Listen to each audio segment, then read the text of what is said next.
It's gonna do that. They're gonna have a little heater farts in the background. I don't want to set it too high so it's on all the time because then we might start baking. It's true. And then how do you pay gas? How does that and work? I do pay for gas. And you don't want to run it more than you need it.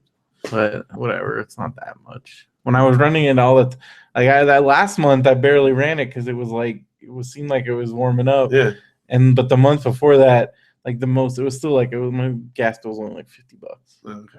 And I was running it all the time because it was not too bad. It was freezing in here. Yeah. Well, it's been cold. You see it snowed in Huntington Beach. Yeah, I saw that. It's crazy. That's freaking nuts. People were sliding around on the road. It's crazy. Hey, well, did you see? There was somebody posted a picture on Facebook. There was a freaking funnel cloud spotted in Redlands. Really? Yes, today. Oh my gosh. Yeah. What if a tornado comes through Yucaipa? I got snow and tornado. Welcome to Yucaipa, land of snow and tornadoes. Yeah. Cause that was pretty nuts. Wow. Weird weather. Yeah. Weird weather. There was thunder and lightning. Yeah, we got a lot of rain today. I haven't had to turn my sprinklers on for 2 weeks. Get your freaking jungle. It's good. Our onions are coming in. Although, what about the radishes? I want some of those. They're still. They're not. It's gonna be a while. I'm gonna go eat them. They're not. They're little babies still. Okay. They take a while, I guess. All right. I know you're such a radish fan. I love radishes. I eat them raw, I'll eat. I go to the dollar store and get a couple bags of them. Really? You and the what are they called? Oh my gosh, how can I? What? I can't remember. The big guys in Fraggle Rock.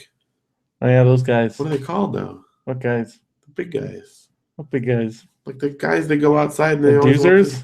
Those are the little guys. What do you mean the big guys? The guys that go outside I don't remember those guys. Queen, I haven't watched Fraggle Rock in 15 years. What are they called? Doozers. The doozers, I know they use the radishes and build their stuff, but yeah. Let's have to see real quick. Fraggle Rock. Oh my gosh. It's gonna drive me nuts. What are they called? Your phone's so noisy. Why do you freaking have the keyboard sounds turned on? Nobody wants to hear you typing. Turn them off. What are these things called? Why don't you look at Wikipedia? That's what I'm doing here. Fraggles. Frockles. Fraggles. Foogles. Gorgs. The Gorgs. Yeah, I don't remember that. You remember the Gorgs? Did you not watch Fraggle Rock? I did, long time ago. Oh. I haven't watched it recently. I even showed the kids Fraggle Rock. It's pretty good. Traveling Matt. And there was a cartoon, too. I remember the cartoon. And I remember watching Muppet Family Christmas that had Muppets, Fraggle Rock, and Sesame Street. And Justin has the uncut version VHS because all the DVDs, any of the official releases that are out there right now, they're all cut up. Like any particular? There's a few different things that are cut out. And each one they cut out something different. Was there something offensive or no? It's just different stuff. Okay. And then I think some of the various rights issues, right? Also, because Henson still owns some properties, because then I think it's some of the Sesame Street stuff's cut out because Children's Heaven Workshop's a separate entity now. Right. It's not because it used to all be under the Henson banner, right. But now it's all separated. Disney has some of the stuff. Disney has Muppets. Henson has Fraggle Rock, Dark Crystal, Labyrinth, and then Sesame Street is its own separate company. So how does that work with Kermit the Frog then? Then there's the character crossovers, and I guess there was a period where Kermit was not on Sesame Street, but then they've kind of leased him out. Huh. I don't know how that works. There's a lot of politics. Interesting. Involved. I did not know. It makes sense. Yeah, so and that's why Henson they've been trying to create a new property for years, and nothing's quite. I don't think. I mean, they have their own. They have a live puppet show that they do that I heard is kind of like Avenue Q. It's like a little bit racy, but like in a Henson way. I've always wanted to go. Stuff was a little Not I've always wanted to go. They do it like it's like a weekly thing they do in LA. I've like always really cool. I've never gone. It looks cool, but it's like all original characters. Can like part of the thing is you go to Henson. It's just you kind of got to get that out of your head if you want to really enjoy it, because you just got to treat it. It's like a brand new thing. Because you hear Henson, you're like, well, it's Muppets, but it's not Muppets. But it kind of is Muppets. Kind of. It's the people behind the Muppets. Because it's like a lot of people that were involved in the Muppets are still at Henson, and so it is a lot of people. So Disney just bought the characters then? Yes. Is that how it works? Yes. Well, because they didn't. I mean, the Muppet Show was long over. Well, right. So they just bought the like property, the intellectual property. When they did the Muppet Show at Disneyland or Disney World, they didn't buy it at that point. That was just like a deal. That was just a deal. Because like Henson was always friendly with, because like even when he did Muppet Vision, Disney didn't own the Muppets. Right. So that was just like a licensing thing or whatever. All right. It's Henson. Good. And it just, I mean, that's kind of a logical partnership. And now Disney just owns everything. Yeah. Except for little bits here and there. I mean, they're trying. Oh yeah. We watched we're all like 2 episodes away from the end of Parks and Rec, but we watched the Johnny Karate one. That episode, that was amazing. It's crazy that happened. Like, think about like what that episode is, and that happened on national broadcast television. There's an actual, because like at first I'm like, oh cool, they're doing like the intro, and I'm like, oh wait, this is an episode of Johnny Karate. With commercials and everything. The fake commercials are probably the best thing ever. That's what made me think of it as the Exxon, Verizon, Chipotle company. We give you energy, whether it's through oil or eating a perfect quesadilla. And then Ron wants to buy something for me or don't. I'm not a beggar. In the commercial. Oh, you're so close. Okay, we'll talk about that. We watched that tonight. Actually. Oh gosh. In that episode, if you get emotional at that episode, just get ready. I don't know if I'm ready for it, but like the stuff, like I don't know, it's so good. Tom wasn't in that one at all. No, but the Andy and April, like their relationship is like the best TV relationship of all time, and just. Because like moments like that, like in the Johnny Crow, and she was gonna give it all up, and like he's like, no, like that's. And also, it's just also they're both like this show, like you got to watch these two. Like I already knew about Aubrey Plaza, but everybody like Chris Pratt came out of like nowhere, both of them, but both of them pretty much. This show you got to watch them become what they just kept. They kept the moment you thought they couldn't get any better. They kept getting better and better. And like the fact that they had the foresight to put them together because they were both like the funniest. I don't know. They're the 2 funniest people on the show. I also super love Purd, and I love that he was the host or the announcer. And, he was and now we're coming back to the announcement that I'm telling you about as I speak. Yeah. All right. Okay, we'll talk about it because I'm talking. That's good. That's good. Well, it's good YouTube bonus. People, there are for all 3 people. YouTube. If you do and you watch it exclusively, let us know. We want to know. Well, there's Old Restless because he always comments. Your brother. My brother, definitely. Let's see if there's anyone else. If there's anyone else out there, we'll put you in the Watch It on YouTube club. The YouTube club. Exclusive. All right. YouTuber. All right. Okay. You ready? Yeah.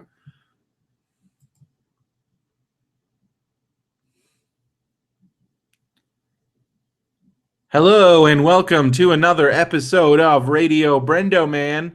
I'm Brendan Creecy. And I'm Phil Vecchio. And we are here on a Monday night. Monday Night Raw. I watched the first 4 segments of Monday Night Raw, and then I stopped, and then you came over. And I was here.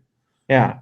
Jon Stewart's going to be on tonight. I don't want to. He already has been on, but I don't know yet. Jon Stewart, like Daily Show? Yeah. What does he do?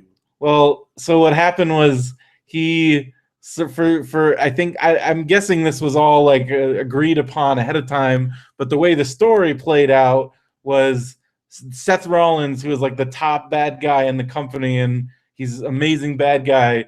He just starts running down everything, and he's like, he's like, I'm the best in the world. I could even take over the Daily Show. He's like, finally make that show worth something because it sucks. And everybody's like booing him. And then Jon Stewart recorded like a video, like calling him out. Really? He's like, listen here, Seth Rollins. And it was like an old school like wrestling promo. And then Seth Rollins responded. And then like on Friday, it was Thursday or Friday night, like Jon Stewart was like, he was about to do the moment of Zen, and Seth Rollins like interrupted and like on screen, and it was a video, like you think it's a video, and he's like, "Hey," he's like, "You suck, Stu," like all this crap. And then as he's talking, like he came on to the set, and like him and they stood up, and then he basically said like, "Come on Monday night, be there," and supposedly. I think I heard that he did come out, but I don't want to know what happened because I'm still watching. Okay, all right. Well, no spoilers. Not that I could. That's cool. Yeah.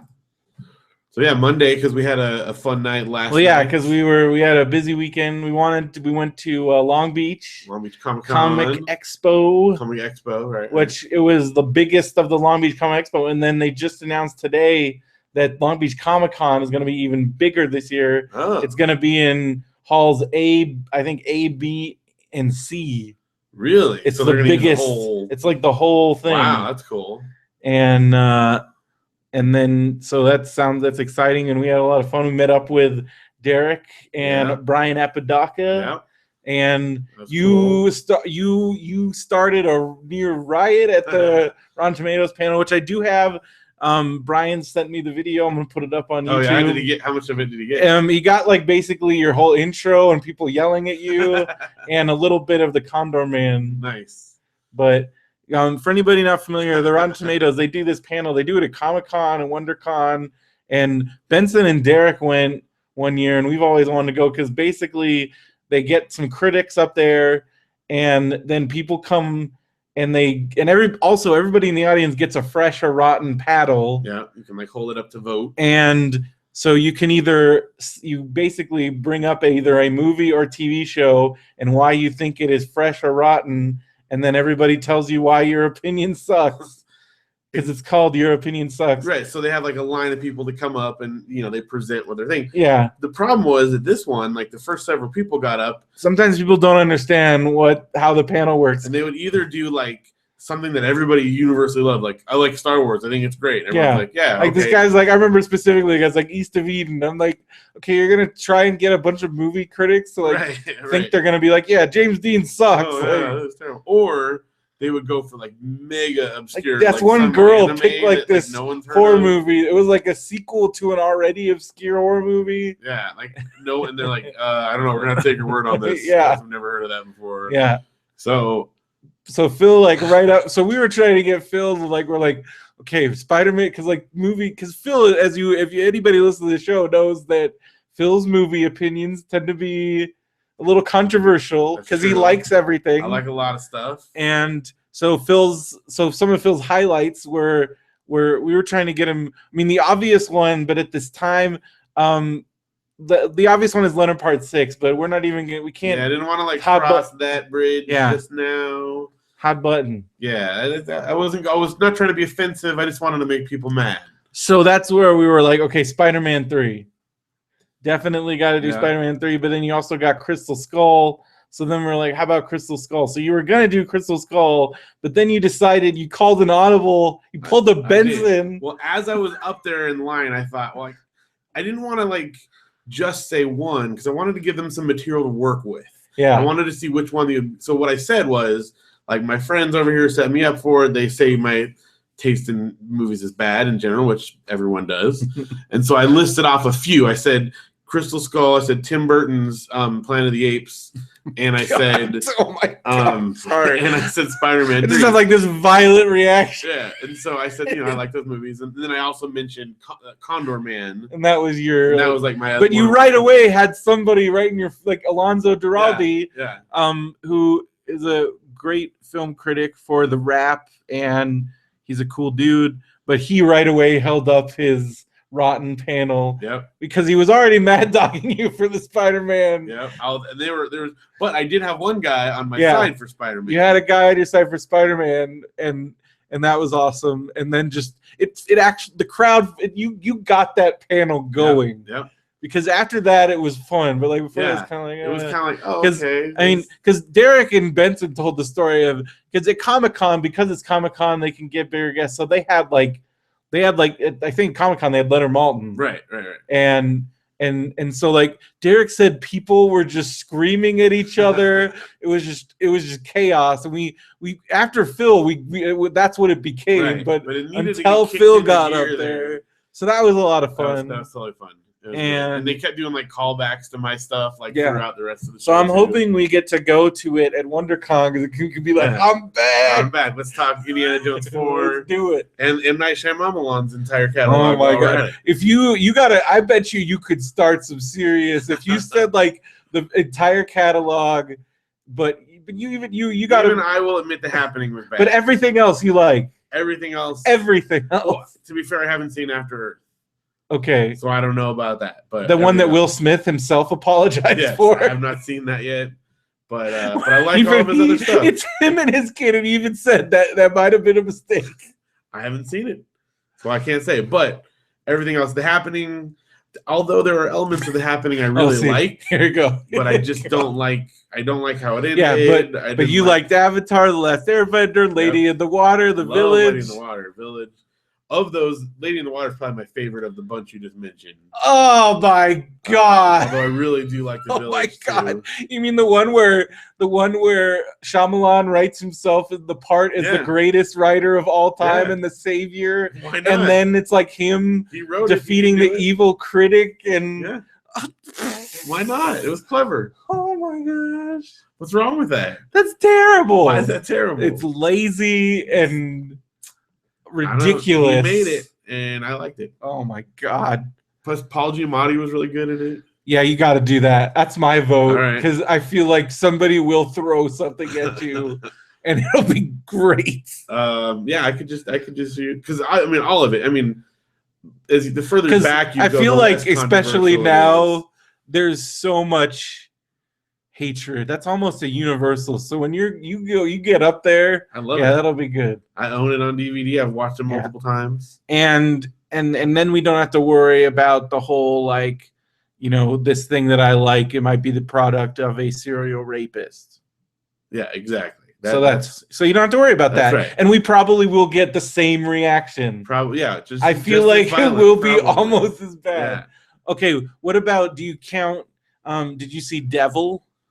I did see Devil. Did you like that? it? Yeah, that was cool. He didn't direct it, obviously, but I like Devil until like I got to. I'm like, oh, they're doing the obvious. Yeah, it wasn't like my favorite of the things that have come from him, but I enjoyed it though. Had he directed it, probably would have been a lot better. I like Devil better than I like Devil better than The Village, Lady in the Water. I like it better than The Happening. The first 20 minutes of The Happening was really cool. I was so excited for The Village. I'm so excited. I love the trailer. And then as soon as the movie started, I was like, right away, I'm like, this is taking place in present time, and that's going to be the twist. But that's the thing.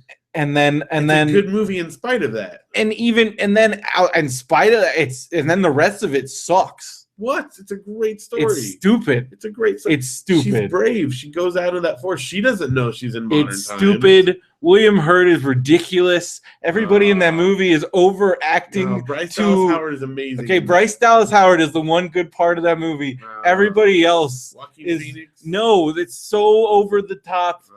Hamming it up. It was amazing. So bad. Amazing. So bad. But great trailer. Amazing trailer. But great trailer. I was on board until then. I was still on. I love Signs. Although it is stupid. I mean, granted, we should have known what was to come when Shyamalan's part started getting bigger and bigger. He did keep giving himself bigger roles, but and Signs should have been the real clue. That was the first sign. Yes, but then I mean, I remember walking out of the theater and being like, with Mike being like, that was amazing, but it doesn't make any sense because but it was cool. This intelligent life goes to the planet that's 80%. Maybe they're not that intelligent. Maybe they didn't know before they got there that water would kill them. If they can make it to Earth from wherever they were. They don't have water there. They have no frame of reference. No. How? What if they don't have water? They're not water-based life forms. It's stupid. So how would they know? Dumb. That would be like us going to a planet and not knowing that, product X or whatever is there. Like, how do you know if you've never been there? It just is very convenient and stupid. It was. I'm not saying it was. That was the first one where I liked it in spite of the dumb twist. Now, because also the twist itself was stupid. Unbreakable probably stands as my favorite. Unbreakable is the best. Oh, especially it holds up the most. Sixth Sense is really great. I still think it's great. It still freaks me out. Yeah. And Bruce Willis is amazing. Haley Joel Osment, I mean, great kid actor. That's like the best kid performance. That and I still, I mean, I'm an AI supporter 100%. I'm an AI supporter 95%. So I still like most of it. I have never cried more in a movie than AI. Yeah. But okay. But I feel like those tears were like artificially ripped from my eyeballs. But so I guess that's where I can't go, because that's where I feel like Spielberg totally manipulated. That's where it's so obvious where that movie ended, where it's so obvious. The Kubrick ending is obvious. The Kubrick ending is beyond obvious. In my mind, I just imagine the movie ends there, and then it's a great movie. Him staring at the ferry. At the bottom of the water, staring at the ferry. That's the end of the movie. Yes. As far as I'm concerned, the end of it is sort of like the prequel or the special edition of Star Wars. But then that ending, it's almost, I do feel violated because it is the most I cried, but then I'm like, I shouldn't have cried at that, but it was like I forced it out of me. Yeah. Because the movie, because I think it was like, but because see, that's the thing. That's why Spielberg, because he felt like you needed to release all that, because that whole movie, you're just like, right.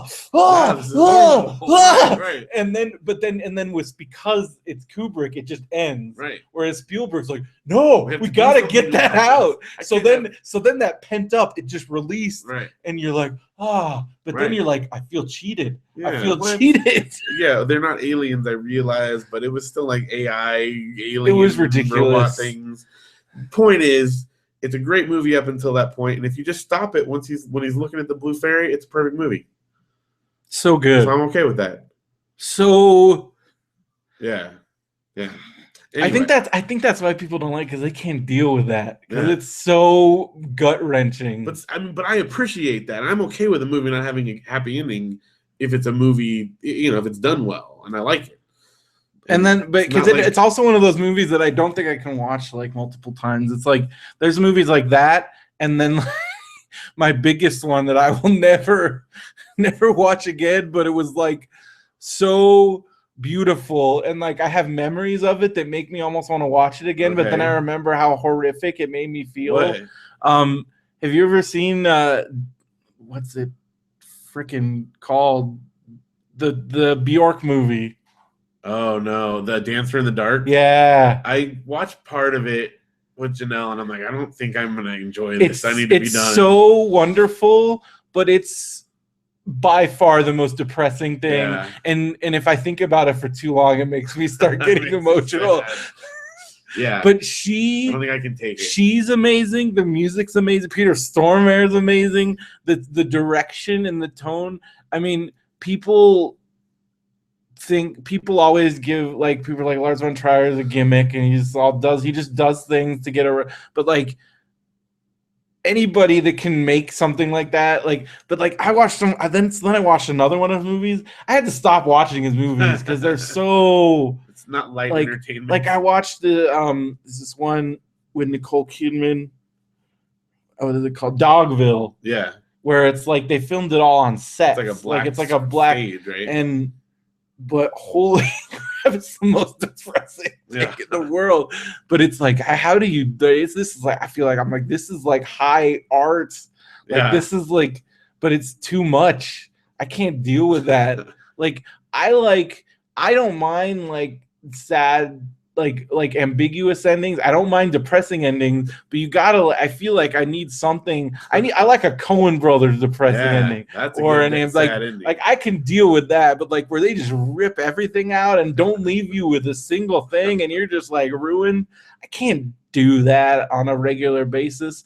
And No Country for Old Men is a great example of a good he dies. It's not a happy ending, but it's great. That's great. Serious Man. Yeah, I love that stuff. Blood Simple. So that's why I'm okay with just stopping AI when he's looking at the blue fairy at the bottom of the water. Then that's the end of the movie. That was a movie talk on Radio BrendoMan. That's right. And also, I really like Unbreakable. That's to tie it back to Unbreakable is freaking amazing. And if Shyamalan could make movies like that, I'd be on board with Shyamalan. But he didn't, and that's my favorite. I love all the stuff he's done, but that's not my favorite. But yeah, I would like to see more of that. Honestly, that would be my favorite. Sixth Sense is great, though. I mean, I think that holds up. Well, Sixth Sense did a lot of things. I mean, it kind of. I mean, it brought Bruce Willis back huge. Yeah. It brought Shyamalan into the world, and I don't feel like, for better or for worse, cinema would be very different without it. Yeah. Well, and I didn't get kind of 99 was crazy. Well, it kind of kicked off the PG-13. That was 98. That was 98. Yeah. Because that was summer before I went to Biola. Yeah. But it kind of kicked off a big PG-13 scary movie trend. It's true. Which I really liked. Like that's that's right up my alley. Because that led to the J-horror remakes, and that led to all that stuff. I love all that stuff. And then you had like that kind of, but then it did start something that went to the extreme with the whole twist ending thing. Yeah. But for a while there was a lot of cool movies that happened. Well, see, I wish my only thing I would change. Well, I wouldn't change it about Unbreakable, but I wish that he had somehow not established the twist ending as his thing. But he did. And I know he did, because then people go into it and they're like, what's going to be the twist? Instead of looking at the movie for what it is. Yeah, totally. They're all because if that's all you're doing, then there's that's right. Horrible. It's not a way to. So that's why for me, The Village is a great movie, because it's a good movie even in spite of the twist. And which I completely disagree. And that's fine. I'm just saying. That's how I think Signs is that. I think that's what Signs is. Anyway. Swing away. So stupid. It is. But it's also something. It's a classic movie thing where the stuff is set up that's all going to fall into place. It's all there for a reason. Also, I don't think that's real, that like you're like cut in half, but you can still like function. And then if you like separate it, then you're dead immediately. I don't think that's a real thing. Yeah, I don't know. That's not a real thing. I'm not sure, but there's enough pretend stuff in the movies. It's suspension of disbelief. I know, but it's still silly. I don't know. This we're talking about, in a world where water killing aliens that can be killed by water, then maybe a car can hold you together so you can say swing away to your brother-in-law. Yeah. Swing away.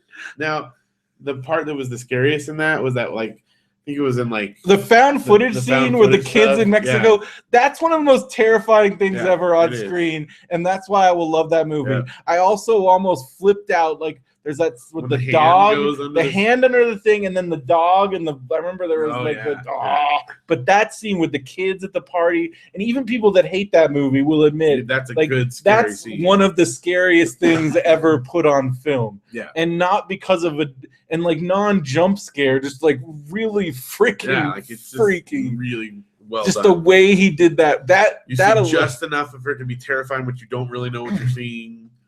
It's great. Yes.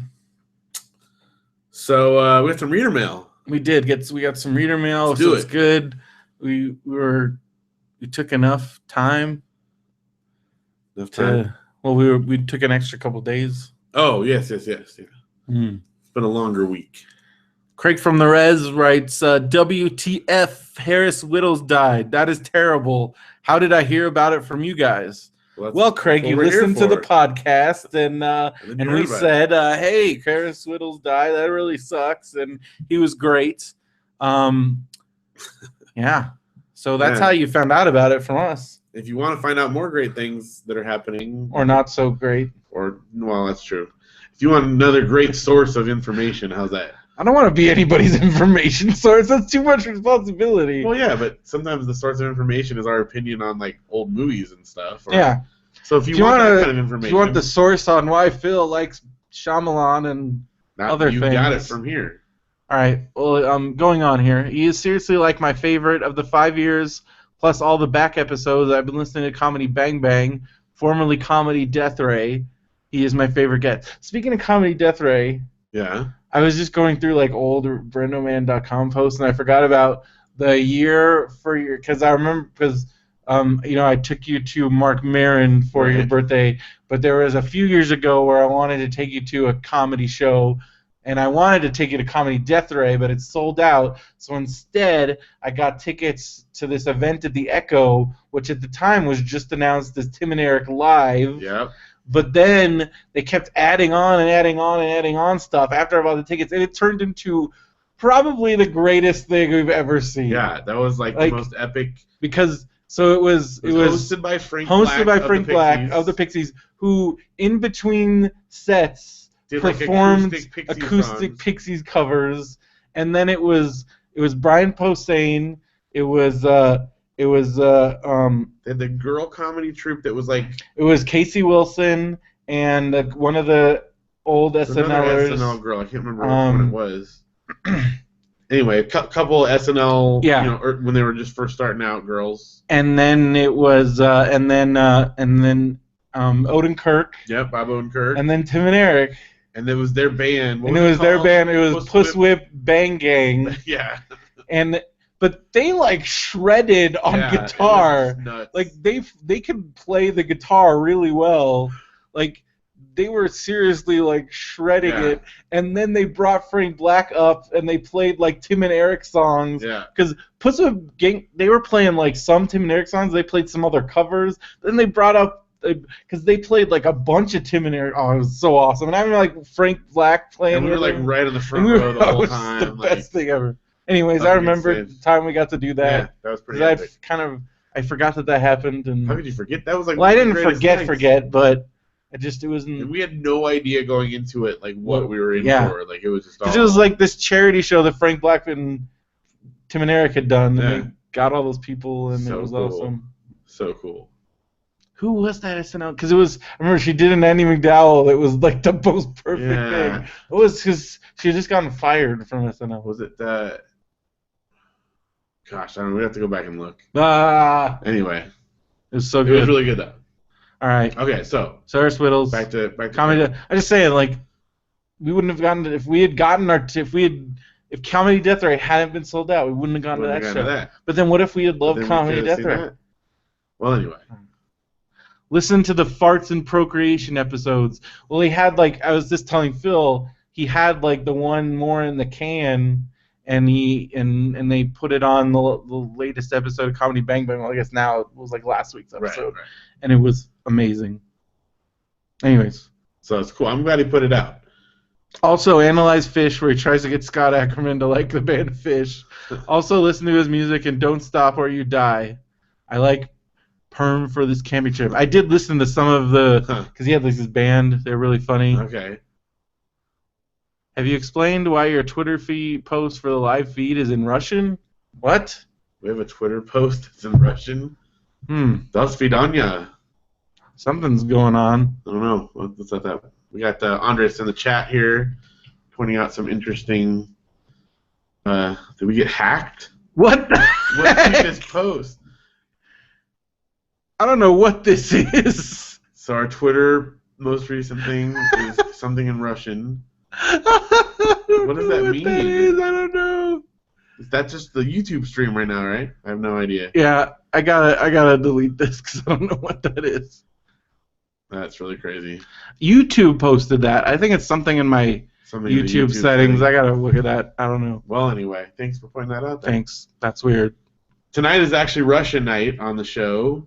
Yeah. But I don't know much about anything Russian, so that's it. That was the whole part. All right. Back to Craig's letter. If I ever won a spot on Doug Loves Movies, he would have been my #1 pick as a guest. I've thought about that a lot.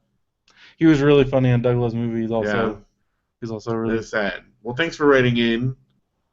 Did you see like the last when they went? So you finally caught up on, well, mostly caught up on Parks and Rec. When they go down to the basement and they're living. Yeah. We don't live here, you guys. We totally don't live here. Yeah, that's really good. So yeah, very sad. Part of a lot of great funny stuff. So yeah, they're actually doing Sarah Silverman's hosting a tribute show for him at the Largo. Oh, that's cool. Yeah, and they're doing they're raising money for charity. There's like a charity. Somebody did a Parks and Rec print that you can get at Gallery 1988 website. It's going to charity. It's like an honor. It's like the basement. It's like well, it's not the basement, but it's the animal control office. Oh, right. It's pretty funny. That's awesome. So that's another thing you can do. It's like just Google Gallery 1988. I think it's gallery1988.com, but they also got lots of other cool prints on there. But especially that one. I know Jensen was trying to boost. They just made a print, or I don't know if they already had these or if because he said he's like, we got a bunch of these in there, and I don't understand how nobody bought them. It's like this amazing Princess Bride print. Really? It's Inigo and Fezzik like in the forest, and it's and the caption is "Guide my sword." It's amazing print. Awesome. So, and that's another thing you should go on. If I had money right now, I'd buy all the prints, but I can't. This is like totally random, but since you said Princess Bride, someone was posting because my mom is a moderator for like a Facebook page on Big Bear, which is super weird that my mom. It's so weird. She's like, oh, so I was moderating the page the other day, and blah, blah, blah, which is super weird to me. But someone posted on her thing, like, I can't find any good, like movies that adults and kids would like that are, like, PG, like, what can I possibly watch? And I'm like, there's, like, millions of those, because all she could think of at the time was, she said a good one. I can't remember what it was, but, like, Princess Bride just is a great example. If you've never watched it, and if you have kids, I don't know what the right age to introduce them. I haven't introduced our kids to it yet. I don't know. When did you watch it? But it's not. I think. See, I watched it when it came out. I watched it. I was like 6. Was it 6? No, because it came out in '87. So I was 7. So I would have been like 9, and I probably didn't. I didn't see it on video, so 9 or 10. But I watched The Goonies when it came out. I'm worried about them not liking it. It's that I want them to see it for the first time and get the jokes. Yeah. Because if you've seen it a bunch, and I want that first time you see it. Yeah, but there's stuff that you're not going to get till you're like way older. Yeah, but a little bit. I want them to be a little bit more. I think your kids have a really good sense of humor. They do. Oh, they definitely do. I got the jokes. Yeah, but there's 4 and 6, not 9 or 10. I was 7. 7. I watched the Goonies when I was 5. I watched the Ghostbusters when I was 5. Well, again, I'm not worried about them being like scared. I'm just saying, I got those movies. Like, I got it. There's probably some stuff in some of those. Well, definitely. And there was also like Ghostbusters. There was a lot of just confusion. Yeah. And it led to some like weird discussions. Just like the whole Dana and Peter, like, well, just their whole interaction and like. Talking like so, I'm like I don't understand what's going on. It's weird, but it's like what's going. My mom's like, oh. When she's like, I want you inside me and stuff. I'm like, what does that mean? Ghost stuff. It's just ghost stuff. She's gonna possess him. Yeah, she's gonna possess him. I think that was how they got away with it. Wordplay. Yeah. Anyways. No. So well, thanks for writing, Craig from the Res. Yeah, because Audrey was asking me about my Goonies shirt, and she's like, well, when did you watch it? I'm like, I guess I was like 5. She's like, well, I'm 6. And I'm like, you have to talk to your dad about that. Yeah, definitely. I think the next one that I want, like next big one, we almost watched it this last weekend. But when you can show him Big Top Pee-wee. That's coming. I think I'm going to preview it and make sure. It's really freaky. It is really freaky. But no, the next one I want to do is I don't know if they can handle. See, Labyrinth is good. I think they're ready for Labyrinth. I think it's time. I think you can do Labyrinth because I watched Labyrinth when I was there 5. Well, they've been playing Katamari, and the King of Katamari has a rather large package, and they handled that okay. So I think they can handle. They can handle the Labyrinth. They'll be fun. That's the scariest part of the movie, honestly. No way, dude. Helping Hands is the scariest part of the movie. But I think David Bowie's package is right up there. It's at least a bigger role in the movie. It's a codpiece. It is definitely a codpiece. Anyway, it's going to be cool. All right, Mario Flowers. Who recently celebrated his birthday. Yeah, happy birthday. Before Phil's vacation, you guys were talking about Sarah Connor Chronicles and the Terminator Genesis trailer. Well, in the extras of the T2 Laserdisc, I'm old. We're with you. There was an alternate script opening, so this was unfilmed. Okay. To Terminator 2. After sending Kyle Reese to the past, future John Connor and Jose, the arms supplier from the desert in T1, are having a conversation. Jose says, "Do you think he'll make it?" John Connor says, "I hope so. He's my father." Booyah. Huh. So many paradoxes. Wow. Probably why they didn't bother putting it in. Probably. Just whatever was more questions than answers. That's cool, though. Because then it's like, Dad, who was younger than me. Who was my friend, or whatever. But then, like, the whole time, you're just like, what if... I don't know. It's so weird. I honestly think a lot of that stuff just came about. They didn't know this was going to be like a huge franchise. I don't think they thought about the further implications of it. You know? I mean, by Terminator 2, any time travel, when you think about because I was thinking about it, because I know everybody's thought about this, but like I was really thinking about it, like time travel. Like when you go back in time, no matter what you do, you're probably going to destroy somebody's timeline. Yeah. Maybe not yours, but somebody's. So just by talking to anybody, you're going to change the whole, because then everything after that they might do a little bit differently, or things might not happen. Yeah. Like just by stopping somebody in the street, just by anything. If you were to drive a car, just by driving a car, because you're in a different, then all of the traffic is different. Yeah. Just when you start thinking about it on that level, you could just completely destroy the. Yeah. Like you could come back and let's say you would come back.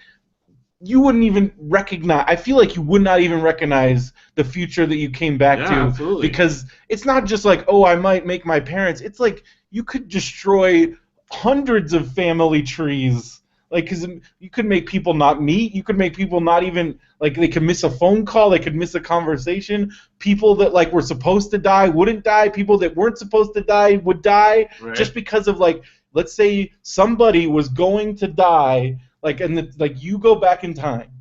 You are on a quest to kill Hitler or whatever, but while you're on your way to kill Hitler, you stop a dude that was supposed to get hit by a bus. And because you stopped him, he doesn't get hit by a bus. But then because of that, some other person gets hit by the bus, and then that destroys the whole, and then maybe that person's grandson was going to cure AIDS or something. That whole bloodline is gone. That's the kind of, forget about saving you and this. That's where Doc Brown is correct. Don't talk to anybody, don't do anything, because the moment you do, you've already messed things up. It's already over. Okay, how about this one? Back to the Future 2 is completely unnecessary. Loved it. But why do they have to go to the future to fix something? Why wouldn't he have just said, all right, make sure you do this differently as that time comes around? What good did it do to go to the future to change something? Well, because maybe by telling him ahead of time, he would have forgotten when it did happen, because it was so far in the past. He would not have remembered the thing that he came back. But why didn't he just go back to a day before it happened? Yeah, what was the point? I mean, don't get me wrong. I love the Back to the Future trilogy, but if you really think about it. But then in 3, none of that matters because by not racing needles and not breaking, he's going to have a totally different future. Right. So none of it matters. Right, it changes everything that happened in 2. None of it matters. Back to the Future 2 didn't happen. Right. When you really think about it. Like, none of that. By the end of the trilogy, 2 is meaningless. It's erased, right.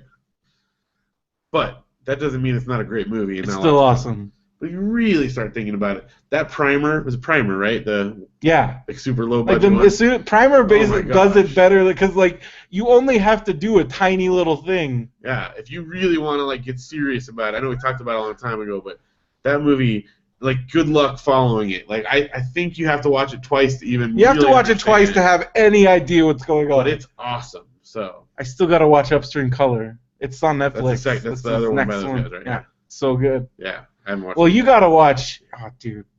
But you gotta watch a lot of movies. I do. There's a lot of movies.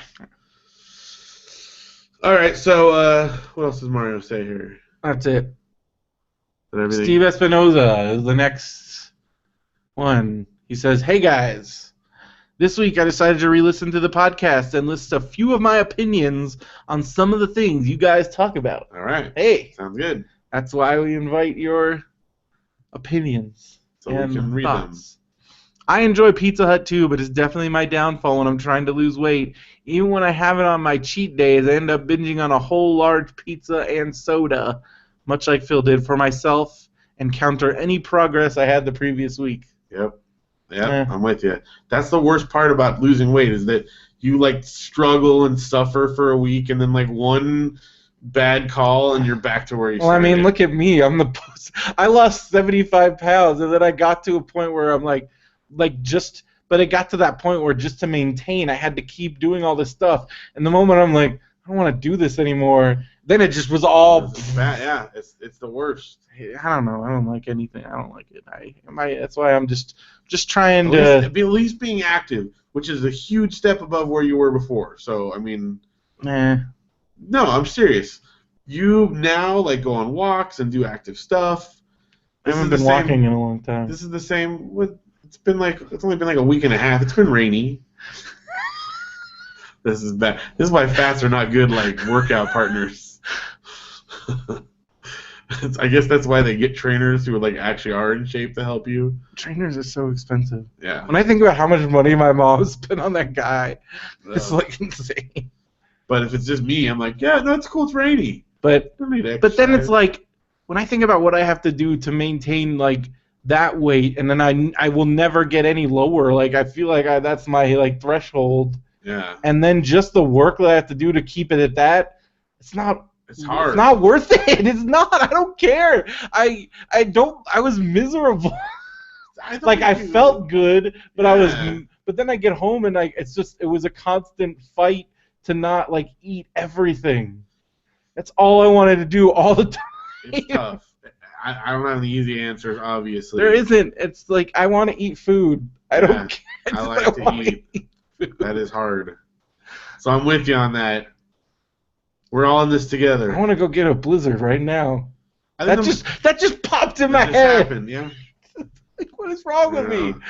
Okay, so there's a couple things though, because for one, I mean, obviously, for me and for us, the struggle to be in shape or to try it's like for health, you know, like it's to try to like not die at a young age because we're so fat, but at the same time, it's important to like not. Like, I don't ever want to, like, hate myself or not, like... See, you have kids. Skin, I feel like I don't have kids, so, like, 55? No. I'm feeling pretty good. No, what the heck? Oh, my gosh, you suck.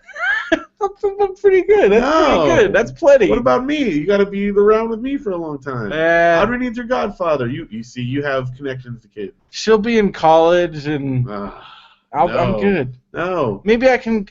by the time that I'm, like... has serious like problems, maybe they'll have figured something out. Then they'll know, yeah.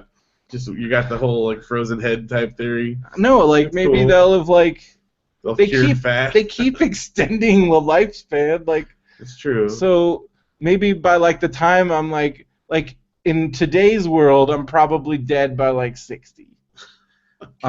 This is so morbid. What? It's true. Like, oh, I mean, I don't smoke anymore, so maybe that gives me a few more years. Definitely good. I got the blood pressure thing taken care of, so that's good. My cholesterol's good. So, I mean, I don't know. 70? I don't know. I mean, 70's plenty. I don't want to be like some dude like that. It can't like function. That seems lots of horrible. people that function past 70. I'm not gonna be one of those guys. You know, I'm gonna be one of those guys. I guarantee you, if I'm 70, I'm in a freaking like, I'm in a Rascal. If I'm lucky, I've got like a rag on a stick that I'm like gonna, you know, like I'm like probably like maybe I've lost a foot by 70. I'm hanging on. I don't want to be like I don't want that. I don't think it's that bad. Come on. My grandpa's in his late 80s and he's but your grandpa's like an ox. Well, yeah. He comes from the old stock. Yeah, but still. We don't come from that stock. I'm a couple generations removed. Yeah, from that a couple generations. It's like recording over a cassette tape. I'm not trying to be morbid. I'm just trying to. I mean, I don't know. I would love to be healthy, but I mean, I also know my limits. Well, okay. At least for now, I realize with vacation and sickness and rain, we haven't done walking in the last week or so, but we've been doing good on it. We're gonna keep doing good on it. At least being active fats. I think that's huge. Active fats is fine. I'll tell you what, it's good enough. But the world wants more from us. The world does, but it's good enough that you still, when I go to the doctor, my blood pressure is good. Yeah. Because we do stuff. Just that I also like to eat. I exercise, but I also like to eat, and that's the problem. So I don't know. I'm not a doctor. I don't know anything, but I know that at least food's good. I'm doing something. Food's good. I can run around and play with my kids. It does not stop me from doing stuff with them. So that's what's important. What happens when you can't play with your kids? Well, then I better get on that. But for now, I can keep up with them. So that's good. They can't keep up with us on the trail. Of course, we have quite a bit of height advantage there. So Anyway. All right, what's point number 2? I used to think I was bad at math, and listening to you guys talk about algebra and geometry brought me back bad memories. Brought me back bad memories too, man. I had freaking nightmares. I was back in trig. Then I realized that when I used to go to community college, I offered math 1 and 2, and I was taking algebra 2, so I wasn't actually as bad as I thought I was. So there you go. Yeah, algebra 2 is that's more than most people ever take, and it's also way more than most people ever use. So, that's what I was trying. I haven't used algebra 2 stuff ever. I mean, honestly, plot the points on a line. There's some. I've done angle stuff with trig. Yeah, very little, and a lot of geometry. Geometry is the most practical of the maths. But and also some algebra, some algebra, like proportions, percentages, It's nice to be able to fractions, figure stuff out. Things like that. If I'm I need to buy this much of this and stuff freaking calculates the intersecting points on a line, graph this line, parabolas. I don't know. Graphs to a certain degree are helpful, at least to understand how they work. No, I've found that to be interesting, but most of that upper level math. I mean, I used a lot of it in school. I took calculus, and it also helped my biology classes because we understood a lot more in chemistry. All that interacts. But if you're not going into those fields, it's not. And I'm in computers where they said I would need all the math. You don't need that. If I'm a programmer doing algorithms and stuff, yeah, but I'm not that. Yeah. That's why they came out with computer information systems for the computer science. It has all that math, and we don't need that. No. Stuff. I don't think it's bad that it's offered and it's a thing that people are encouraged to learn about because someone's got to know some of that stuff. I mean, it definitely applies somebody somewhere, but it's not for everybody. I mean, I'm sure those dudes at NASA, they're plotting vertices on the line and stuff. They know that stuff all the time, but that didn't happen for me. Once I realized I wasn't going to actually get to be an astronaut probably ever, didn't have the physique for it. Okay, here's what I was totally astronaut bound, and then my dad's yeah, those guys you have to be flying planes for 10 years, and then you gotta be a math genius. You have to have a science degree, and then even on top of that, you gotta train for ever, and you might never get picked.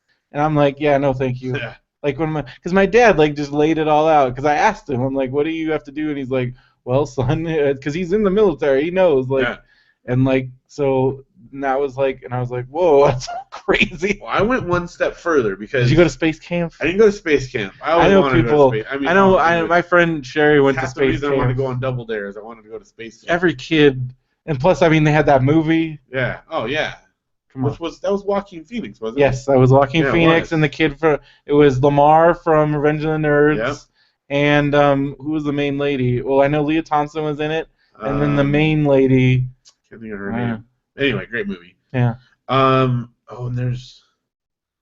Well, I'll get into it in another segment sometime, but there's another movie that's just like, and I can't think of what it is. But anyway. Not Space Camp?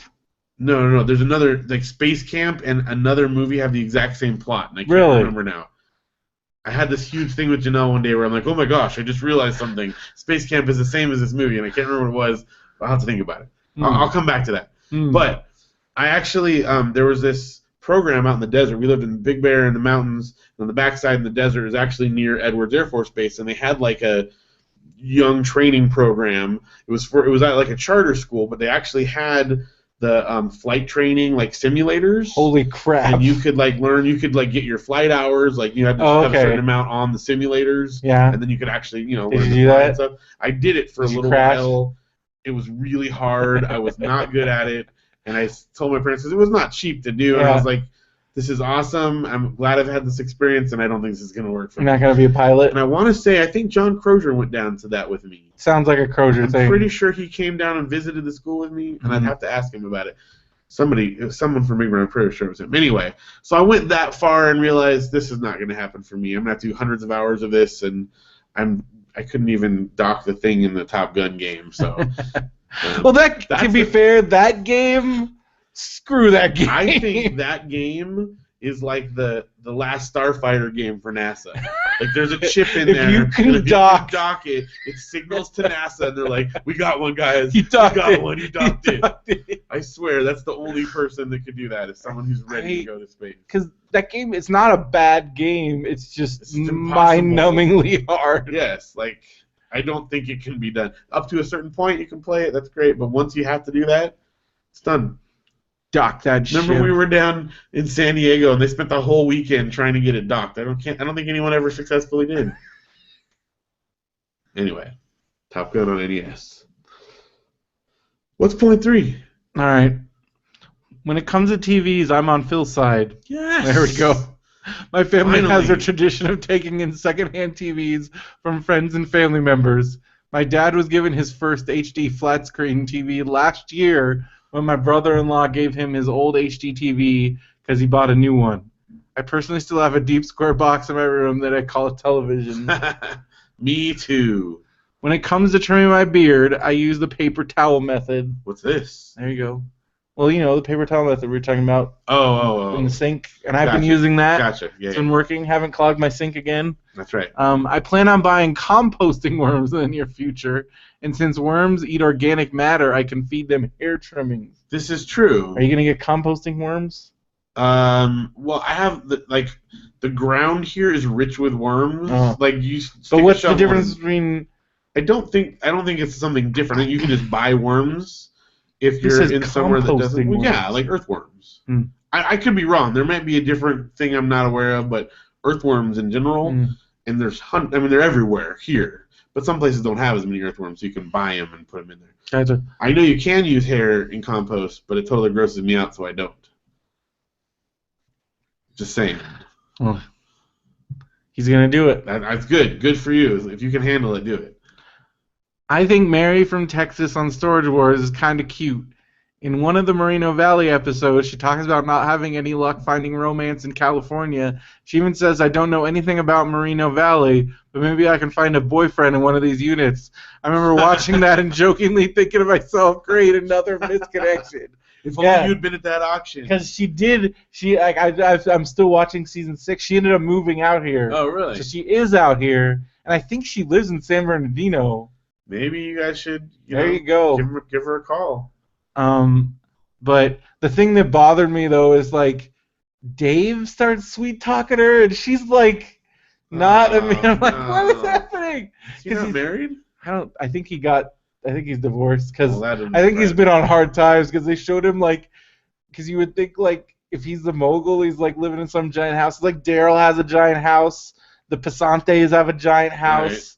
Like they all, like a lot of these people are ballers. They do that, but they're also on. These guys are like baller status. So Dave like goes to this like dumpy apartment and like it's like his dogs are there. I'm like, wow, because this is after he came back. Right. And so it's pretty clear that he's had some hard times. I don't know. Maybe that was just the show said, if you want back on the show, we can just show you in a dumpy house to show how suck your life was without us. I mean, I don't know. But I mean, he obviously he has a kid. He got Dave Jr. Right. So at some point there's someone. Yeah. But yeah, I like Mary from Texas. She's funny. She reminds me a little bit of April Richardson. Yeah. Like her sensibility. I still think like she seems to be very realistic in like her appraisals of things. Yeah. But then like I still don't know if I buy her business where like she like fixed up this piano bench and it just looked like a piano bench that somebody like put upholstery on and like slapped some paint on. She's like, I'll sell this for $300. I'm like, but I guess people buy that crap. People like that kind of stuff. It's weird.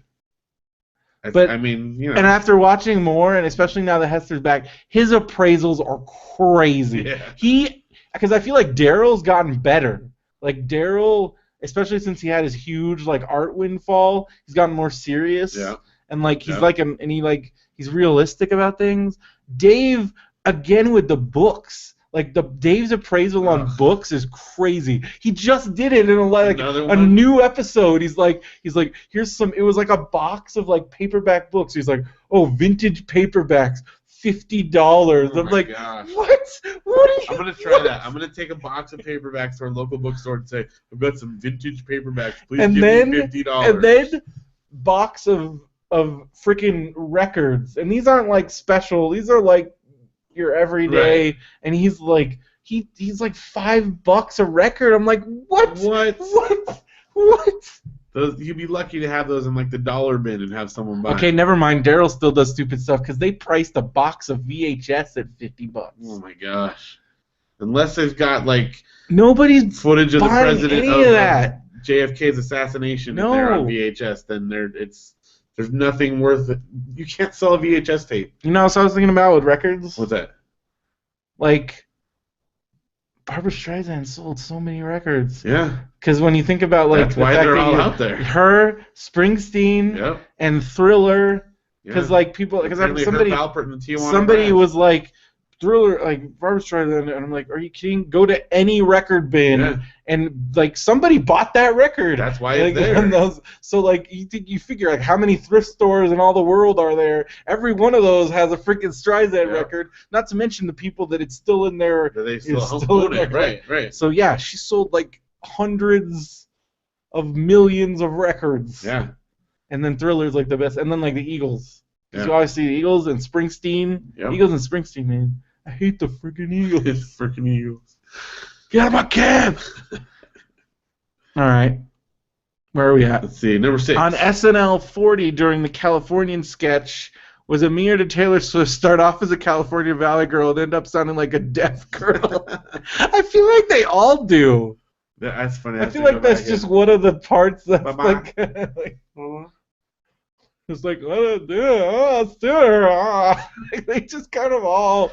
Sometimes they're, they're doing accents. It's so over the top. But like, it's so funny when people be like, I hate that sketch. And I'm like, it's supposed to be ridiculous. Like, and it's funny that people from California take offense to it. Like, we make fun of people from New York. I think it's funny that they make fun of us. Like, I think it's really funny. I think it's funny. I'll tell you. And also the whole like streets thing. That is 100% real. Like, because people from other parts of the country do not do that, and we don't realize that it's weird that we do that. Because I remember that's the first thing when I moved to Wisconsin. Because I'm like, oh yeah, you get off the this and this. They're like, what? Yeah. Like, why you what? Get off it. What? Yeah. Like, I remember the first time like driving across country with the Spivvies. I'm like, what street do we get off on? And then what are you talking about? It's numbers. It did work to my advantage though, because I went to summer camp. The summer between my senior year of high school and my freshman year of college, I went to summer camp like with my family, we went up to this camp where there was like a thing for the adults and the parent, like a family camp thing, and it was up in Washington. And being from California was like quite an advantage in the like teenage romance kind of thing, because they're like, oh, say dude, and I'm like, hey dudes, and they're like, oh, and it was kind of nice, Had a lot of. Well, I remember when we went to Europe, and there was all these girls from Nebraska that were in our group, and they thought we were like, just by the fact that you're like, yeah, we're from San Diego, they're like, oh, it must be cool, yeah, cool guys. You surf? Like, I totally, and like, yeah. And like when you say you're from the LA area, anybody outside of California just automatically assumes that you know celebrities, yeah, and like hang out with them, and you're like, oh yeah, totally, yeah, like. So you'd be like, yeah, I was even an extra on a TV show, and they'll be like, bleh! Okay, I was totally smooth at this camp. I just remembered. So this girl that I had like a crush on, she worked at the camp, and I don't remember the context of it, but she couldn't get off the property because she was there at the camp, didn't get to get away into town, and for whatever reason she. So you were a camper? I was a camper, but like you were like going after the counselor. Yeah, but I was like 18. Suave Phil. I was 18. It was before so, and it wasn't like my counselor. Like she was a counselor for like kids or whatever. They didn't really have like a adult group. Like so, we just kind of went and played. They had a lake with jet skis and stuff. So anyway. She mentioned something about like she needed ribbon for something. I can't remember what it was, and she couldn't get into town. So like when we went into town, I like went in the store and bought her some of this ribbon, like some ribbon or whatever, and brought it to her. And it was pretty cool. I'll just leave it at that, but it was fun. It was pretty cool. And on my guitar pedal, like you have a little program pedal where you can program different sounds in, tune it in the way you like it, and you name them. And for a long time. Oh my God! I named some of my guitar settings after this girl, and after we were married, and I was like, "Why does that sound called Bethany?" And I'm like, "No, I'll change that. That's cool. It's probably a good time to change that one." It was like my sappy, like acoustic guitar sound. You're such a dork. So yeah, it was a good summer though. All right, is that everything from Steve there? Yeah. Steve says, well, anyways, loving the show. Keep up the good work, Steve. Thanks for writing. Thanks, Steve. All right, Mark Bolton from Comic Nerds Unite. What's up? Hey, guys. Mark Bolton here. Glad to hear school is going okay, Brendo. You should have your lab partner buddy on the show. It'd be cool to have an outsider to the podcast suddenly thrust in this world of Swing Sets of Doom and Pooh Mountains. I'd be like, yeah, guy, I casually know. Hey, you should be on my show. Come over to. I don't know. I'm kind of internet famous-ish. Yeah, I'm not doing that. That'd be weird. It's a good suggestion, though. Yeah. I still think it would be fun to just do random on the street interviews with people. Like, hey, you want to be on a podcast? We'd have to spend the first part explaining like what a podcast is, Oh, sounds terrible. Phil, I've been thinking more about our child rearing and parenting show, Benview Babies. When were you talking about this? I don't know. I think he wrote in. Oh, okay. Maybe. Because we've also exchanged emails on Facebook, so I can't remember if it was on the show or if we wrote about there. I've been thinking more about our child rearing and parenting show, Benview Babies, a lot lately. I still don't have time to do it, so could it be a segment here in the letters parts? Sure. For example, here we go. All right. You ready? All right. My wife and I are trying to get our new 7-month-old baby to sleep in the crib. Any tips? You might be talking to the wrong guy. Well, it's interesting. I gave Phil a really hard time. Well, here's the thing. Before we had kids, we swore like we would never co-sleep. We would never have a kid in our bed. That's ridiculous. And sometimes it's easier. It's a lot easier sometimes. And it became a thing of if I want sleep, I can just learn to snuggle with the kid in the bed, and it's a lot easier. So we fought it for a little bit, and we wound up we actually had what's called a co-sleeper, which is like a little crib that attaches to the side of the bed. And honestly, this is good. This is a good tip. If you can afford them. They're not super expensive. I think you can get them for like $75, $80, something like that. So, I mean, as far as kid stuff goes, it's not too ridiculous. But it actually attaches to the bed, and it's like a crib, but it has an open side to the bed. Mm-hmm. So it's like strapped on so they can't roll out. But that way, they're kind of there with you. It helps them sometimes if they want to be near you. It helps them to sleep. But they're also in a separate thing, so you don't have them like in between you or whatever. Mm-hmm. So I would recommend that, like, definitely. Even though we had that, probably 80% of the time they wound up just in the bed anyway. But still, if you want a kind of a compromise there, it's an easy way to do it without too much stress. So when you finally did get Audrey out of the bed, yep, which it took a while. Well, how'd you do it? Part of it was just necessity because we had a second child, and we're like, all right, we can't fit two in here, so you're out.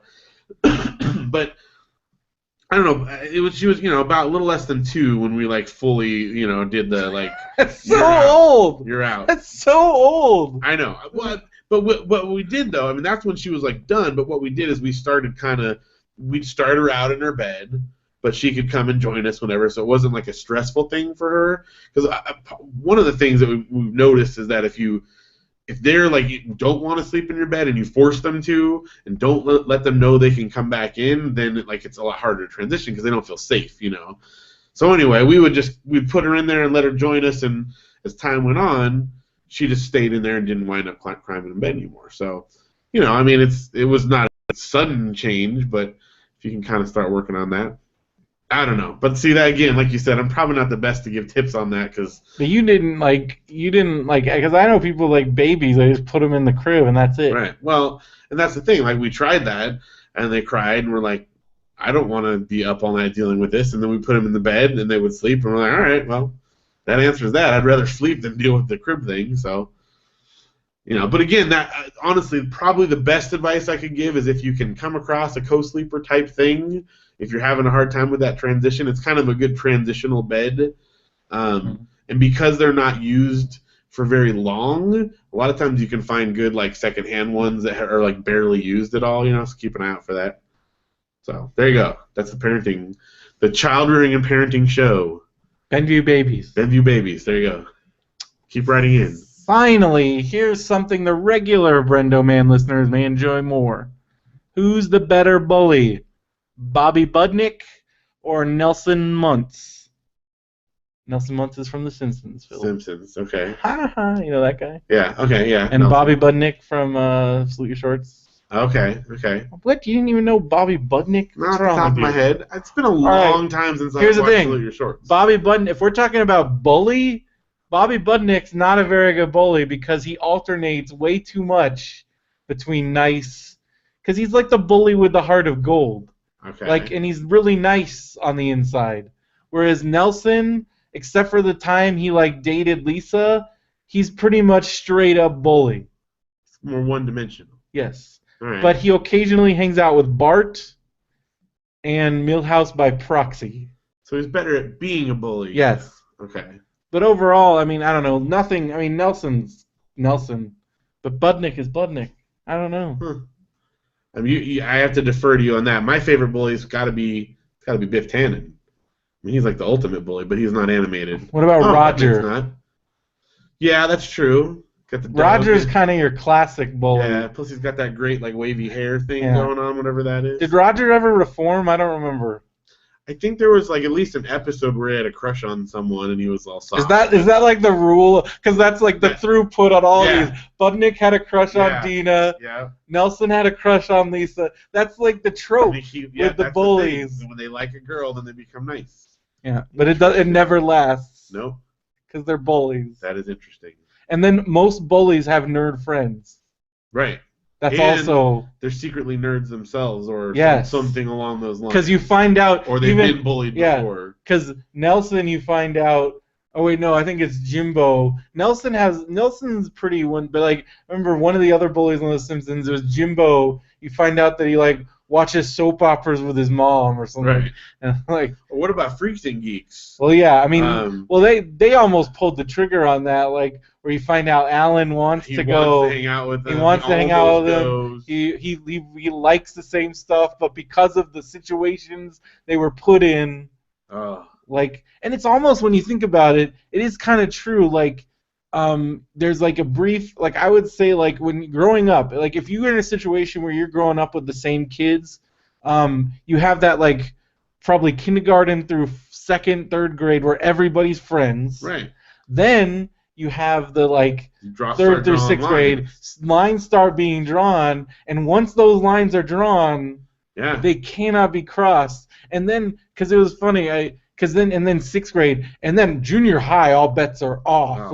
Because third through sixth is like almost like your transition to junior high. It's like preparing you for junior high. Yep. Because I feel like that's where the lines are still, they're like chalk lines. Yeah. But junior high, that's where those are like frozen in the sand. Yeah. And that's where one day you're hanging out with everybody. There's that bully, but at least like you got a pretty good mix. And then the next day you're in seventh grade, and those people, and that's when the kid that you thought was kind of your friend comes over and dumps a whole thing of milk on you as a way of like showing his colors in the prison yard.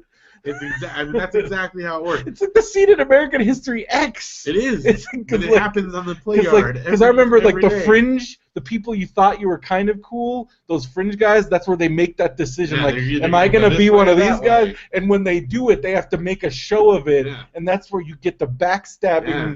Like your once friend is now giving you a wet willy. Yeah. And I was on the wrong end of all those transactions. Yeah.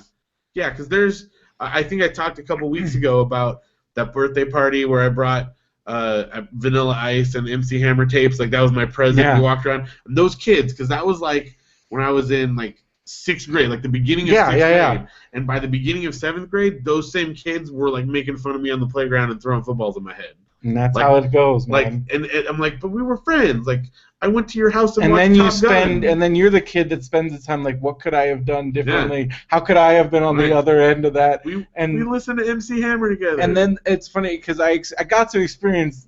I didn't experience it a whole lot because I moved so much. But I remember specifically because then you spend your you got these lines, and then high school. It's weird because depending on your situation, like some people have that stereotypical high school parents where there's like cliques. I didn't really have that experience. Yeah, that was way more junior high than high school. People were like, I don't know, like my high school, everybody was worried about getting into college, and they stopped worrying about yes, there was definitely like cliques, but it wasn't like you couldn't talk to that guy. Right.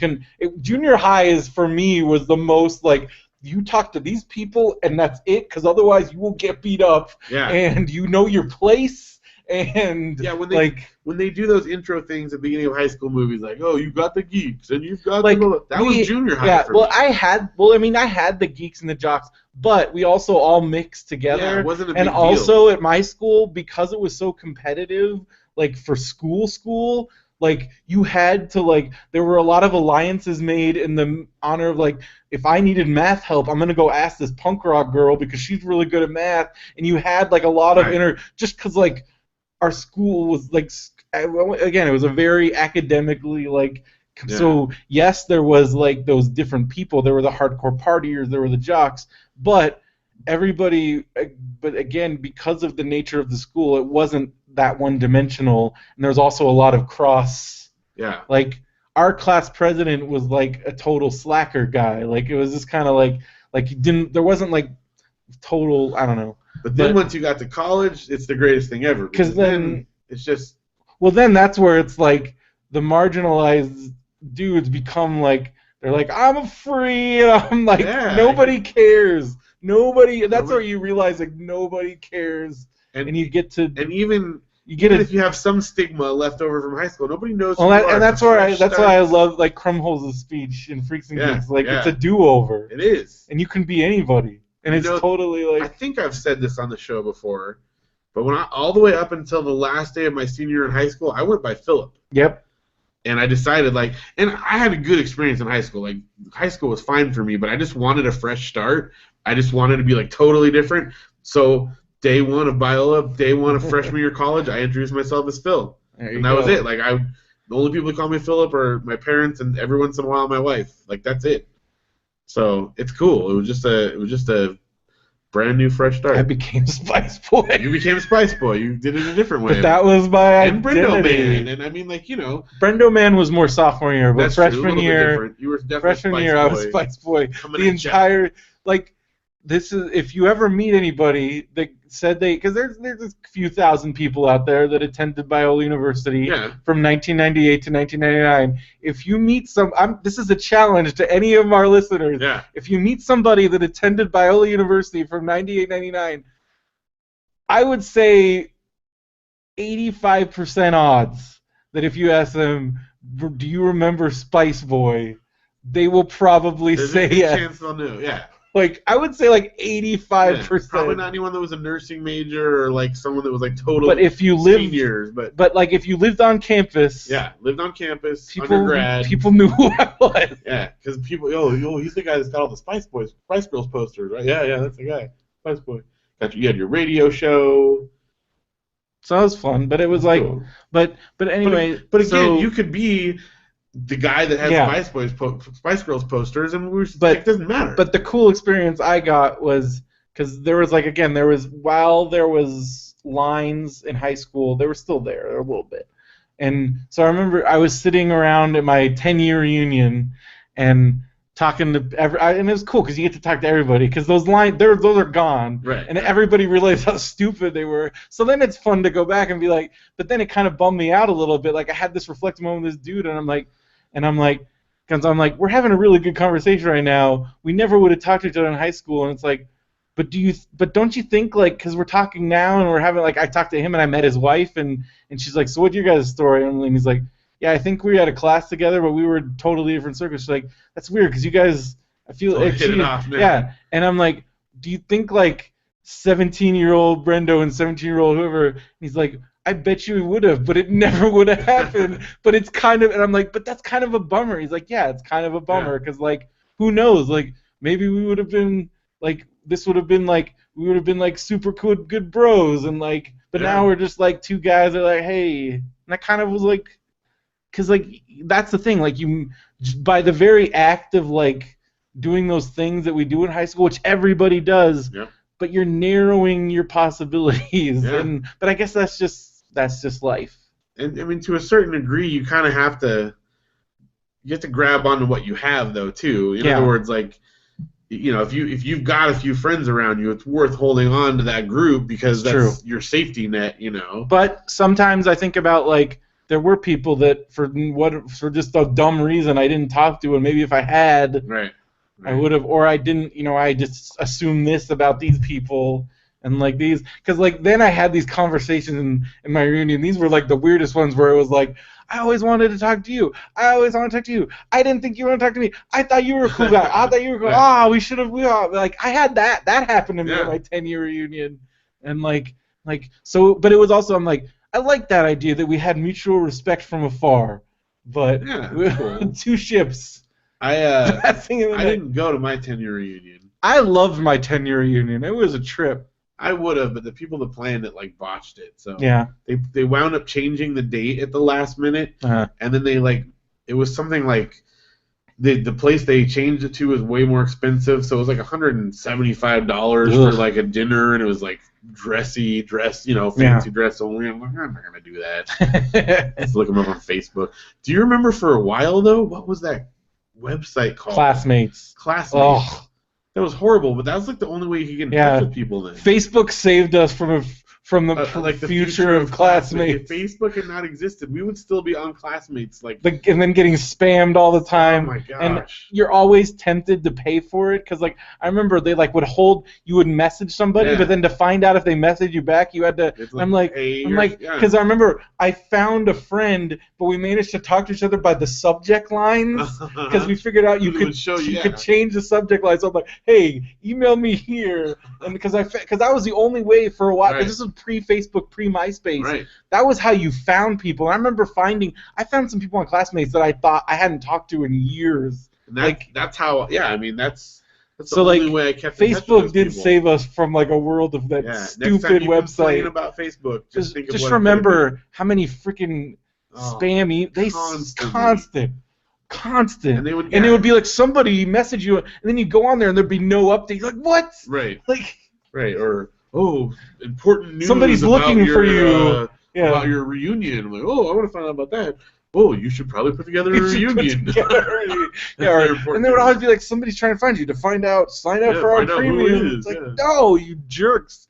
So at least Facebook, it's much put better. That, but they're still around because every once in a while I'll look in my spam and they'll be classmates. Thing. I'm like, why are they still? Who's buying that? They're just, I don't know, spam. I mean, like, do the people that paid for that account not know that Facebook exists? I guess those are the people that are left. The people that don't know that Facebook is part of the internet. Those people. But going back, one more thing I wanted to remind you about, the whole high school thing and how that. My favorite movie that kind of talks about that is Can't Buy Me Love. Have you seen that movie? Yes.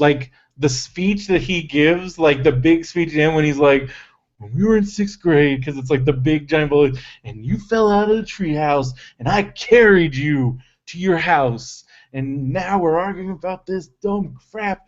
We were friends, and that. But it's so true. It's these just, and overnight they turn into your bitter enemies, and you're just like, why? That's youth though. That's adolescence. That's where it's your kids are gonna go through that. I know. And that's crazy. And nothing we can do, that you can do, that I can do, that will. We can prepare them. There's nothing you can do. It's gonna suck. Yeah, there's that part. You have to go through it.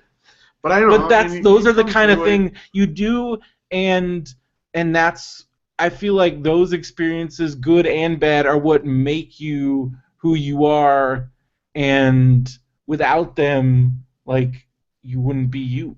Yeah. And also, if you're like us, the creative comedian, creative types, that's all fuel. Yeah, that's true. Yeah. It's all fuel. What else are you gonna talk about if you don't go through stuff that sucks? And especially musicians, it's all fuel, man. Right. It's songs, it's scripts, it's ideas, it's things you talk about on podcasts. Yep. It's jokes. That's because without those, then you're boring. You have nothing to talk about. If everything is great and you don't go through bad things and you don't go through that, then you have nothing to say. But it does. I mean, I think it strengthens you. I'll never forget kind of a turning point for me in my bully. You call the kid who was bullied, the picked upon. A turning point in that relationship is there was a kid, I won't say his last name, but it's a kid named Chris. Yeah. Who was he was my bully through 7th grade. I'll say my bully's name is Matt Elke. Say it all the time. That's okay, you can say it. Matt Elke. He would always make me let him copy my homework. Yeah. So because oh my gosh. So he'd come up and that's out of a book. Yeah. Oh, I'm serious. He'd come up. He'd you're grab little. You by the shirt, give me your homework. Stephen King's it. You was Henry Bowers. I'm serious. You're Ben Hanscom. Exactly. And so Phil's Ben Hanscom. Everybody. I'll punch you in the face if you let me do it. And I'm like, okay. Oh my gosh. And so they give it to me. Don't tell anyone. Blah blah. And so one day. And one day you told on him. No. Well, no. Here's what happened. Your mom told on him? No, my teacher called me into her in the room. I need you to stay in here. And she's like, I know you've been letting him copy off you. I'm like, I'm sorry. And she's like, you can't let them do that. You're gonna get in trouble for something that they're doing because you're letting them copy, and that's cheating. And she's like, I know you're not a cheater. And I'm like, I'm not. I don't want to get in trouble. She's like, don't let him do it anymore then. And I'm like, okay, I'm not. And then from then on, he did. I'm like, no, I'm not gonna do it. What are you gonna do? Hit me? Did he hit you? And they didn't. Then I stood up to him. I faced my bully. I told him, no, I don't want to get in trouble, and I'm not letting you do it anymore. And I faced my bully, and he pulled a knife on me. My bully. Matt Elke did not pull a knife on me. That was a different guy. This particular bully laid off of me because I'm like, no, I'm not gonna get in trouble for you. To give Matt credit, in hindsight, I think there was a time in 6th grade where I think he finally felt bad, and he was genuinely trying to reach out, but I had been burned so many times that I then used his generosity to That was when my brother and I were gonna dump pee on him, but then he kind of backed out at the last minute because I think he realized that something was going on. Because we're like, yeah, come over, we'll hang out. That'd be cool. And so, but then I think but now looking back, I'm like, maybe he did, and then I'm like, maybe he was gonna try his own thing, because I feel like there was a couple more altercations after that, but he was more like 3rd, 4th, 5th grade, and then there was this kid that got held back. He was in my 5th grade class, and that was like the new one. And he was like a little punk kid too. Looking back, like, first of all, Matt Elke, he was like, I was. That's the other thing. Like, Matt Elke was big, but I was bigger, and part of me is like I know if I had just once. Yeah. Like, done something, I could have, because I was the biggest kid in the class. It's like Bugs Life, when the ants realized, like, hey, we're stronger than them. We can do this. We don't need to, like, especially this kid David. Like, he was the kid. I told this story, and everybody thinks it's sad, but he had like crutches from like an axe. Like, I don't know. I think he fell off his bike, and then he started a fight with me.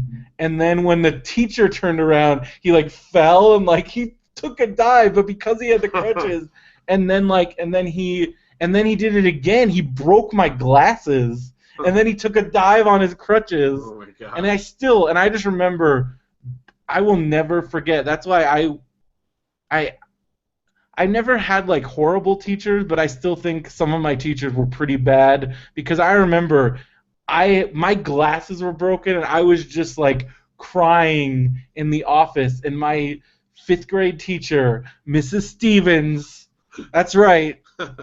I think she has I don't even think that's her name anymore. But whatever, Mrs. Stevens, she did not believe me. She didn't listen to me, and I got punished for getting my glasses broken. Oh, and that's where I just gave up. Like, I can tell you certain points, and that was one of the points where I just gave up, and I'm like, I'm a victim forever because of this. And it was like, that caused some serious damage, and that's where it was my like River Phoenix, like when he took I didn't take the money, well, she took the money. It was like that, like, and I lost my faith in adults for a while because of that. That's right, Mrs. Stevens, you did that. But it's hard. Okay, here's something that'll kind of turn it all on its head, though, from the perspective of a teacher. Janelle, has, I know. No, and it's not to like diminish it, but it's crazy to think of like some of the most heart-wrenching stories that she brings home. Oh my gosh! Like, because I love the way she deals with bullies, because she does not put up with bullying. Like, it would be awesome. I wish I had her as my teacher. I know. As a kid, if I had Janelle as a teacher, my life would be completely different. I would be a different person if I had a teacher like Janelle. Absolutely, because she does not put up with crap. Like, she just doesn't. And it's kind of, I think of it like in the biblical sense of how, you fear God. You fear Janelle in that same way. They love her, but you do not mess with her. Like, it's like my mom. Like, yeah, that's just not, you don't want to know what happens. And so she'll take these bullies, and there is zero tolerance. Kid that's being mean to someone, but instead of just like yelling at him or punishing him, she like gets to the heart of it, and she has found out like more like heart-wrenching, depressing stories. And I mean, there's a reason that happens.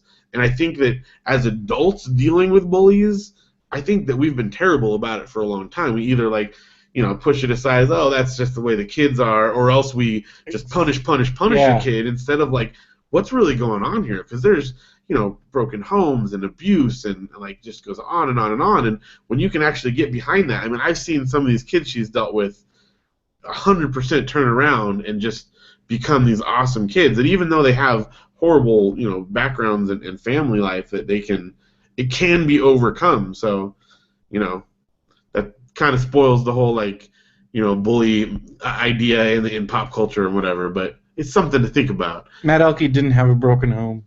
Well, there you go. And again, it's not to justify. He was just a dick. It's not to justify bullies at all. Some bullies are just. I'm not saying that. No, I totally agree with you. I totally agree. But I think as adults we could deal with. Should be dealing with it differently. I'm sorry. So, no, it's okay. It's name your bully.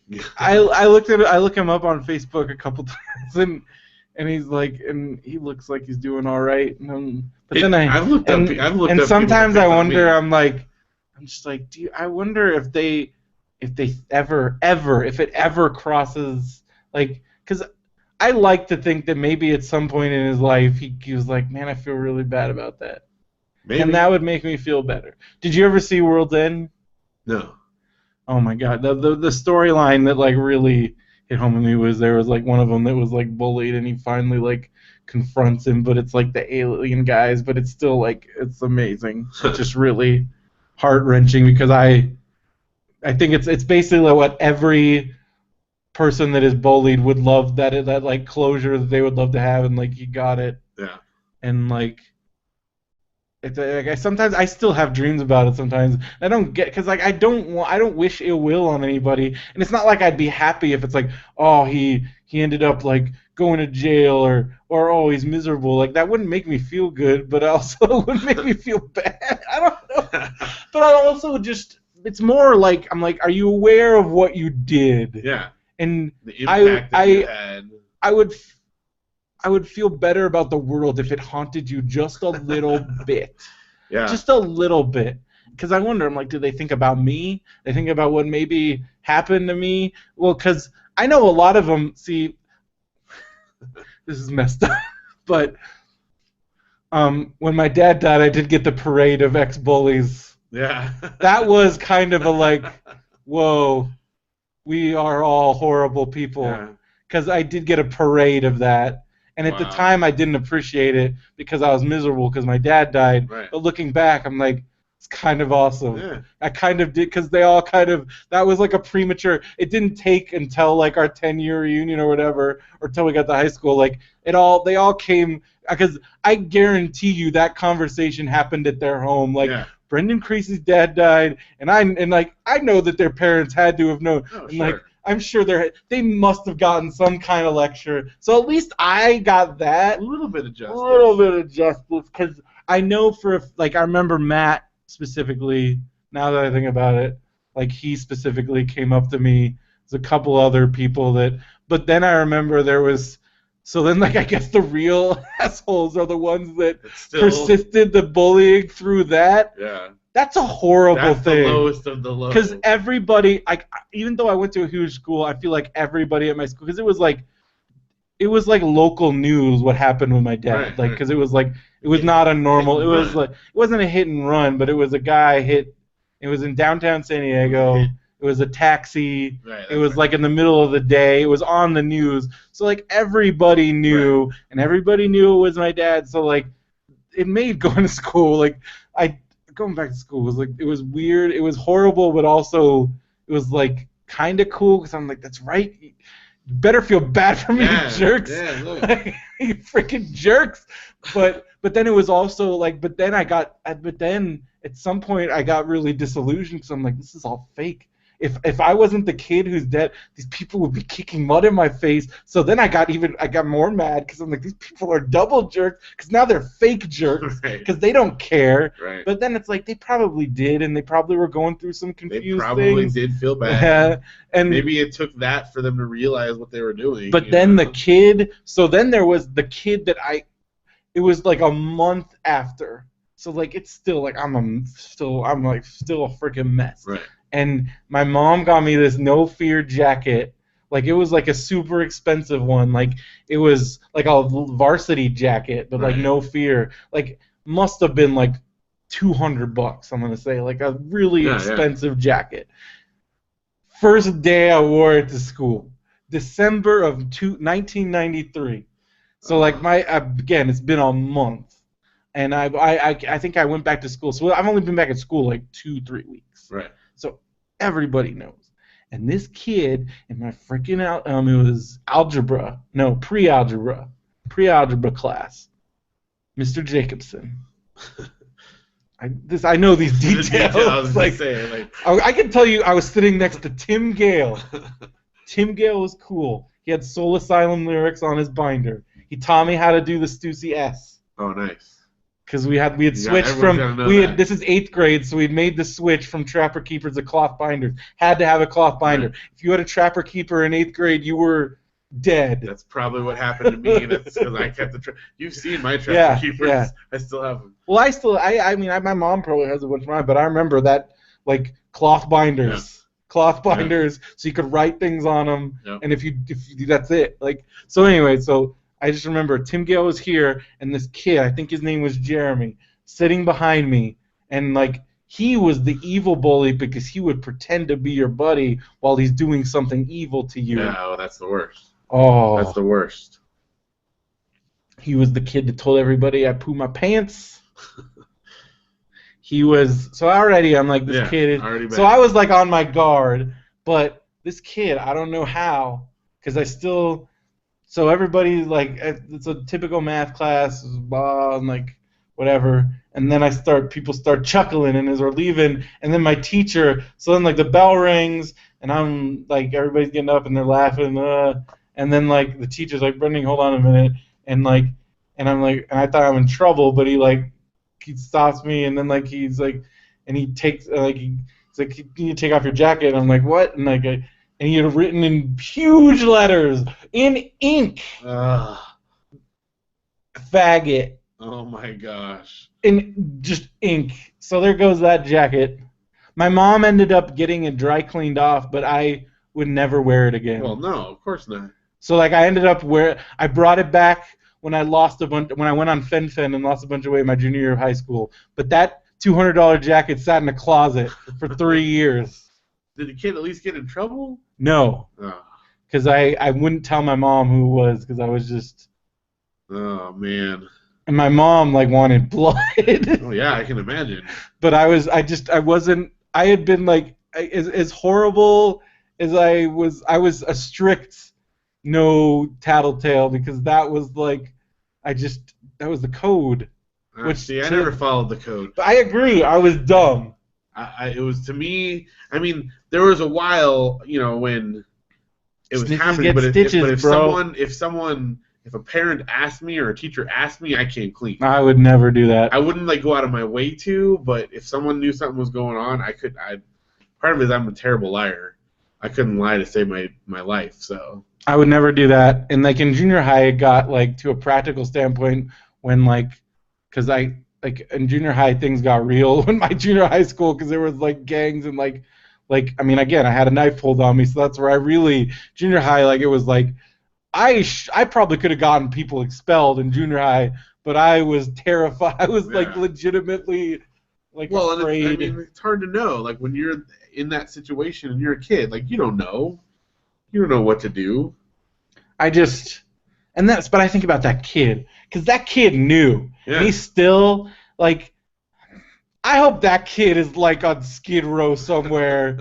I hope he's not dead. That'd be pretty bad, but miserable. I hope that kid, because that's even for 8th grade, because, like, I'm sorry, but, like, you're not completely, it's not like, oh, I'm just a kid. Like, yeah, you're old enough to know better. That's a horrible human being right there. I'm going to write faggot on the fat kid whose dad just died on this obviously brand new jacket. Yeah. Come on. That's about as low as it gets. It's about low. Wow, a lot of that. Look at all that came out of Mark Bolton's bully question. There you go. There you go. That opened a lot. What are we at now? Wow, that was like an hour and 30 minutes. That's got to be a record. For letters. We're still on the mail, people. Oh, hey, Josh is here. Josh is here. What's up? Snitches get stitches. There you go. That's what's up. I like this. He also has a hashtag Swing Set of Doom by St. Patrick's Day 2000. Not happening. You got 2 weeks. What is it? Yeah. Well, we'll see. We'll see in the next 2 weeks. What's spring break coming up? That's not happening. Sorry, Mark. When are you gonna build your breakfast nook so I can have a kitchen table? I don't know. This goes right into the thing there. It's not. If people think like, oh, Phil's like putting it off on purpose to not like. No, he's not. This is how it goes. This is how it goes. I finally got the washing machine put back together tonight, right before I came over. You didn't need help? Well, I got Janelle out there. We were able to do the two of us. I was very proud. This is probably the biggest home improvement thing I've ever done.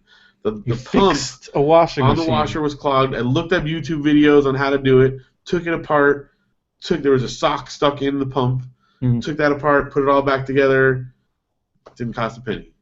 There you go. That was the biggest home improvement thing I've ever done. It didn't flood your garage? No, it dumped out some, but I knew, like, from watching the video, I knew to have a bucket ready, so it splashed a little, but I caught, most of it, so. Yeah.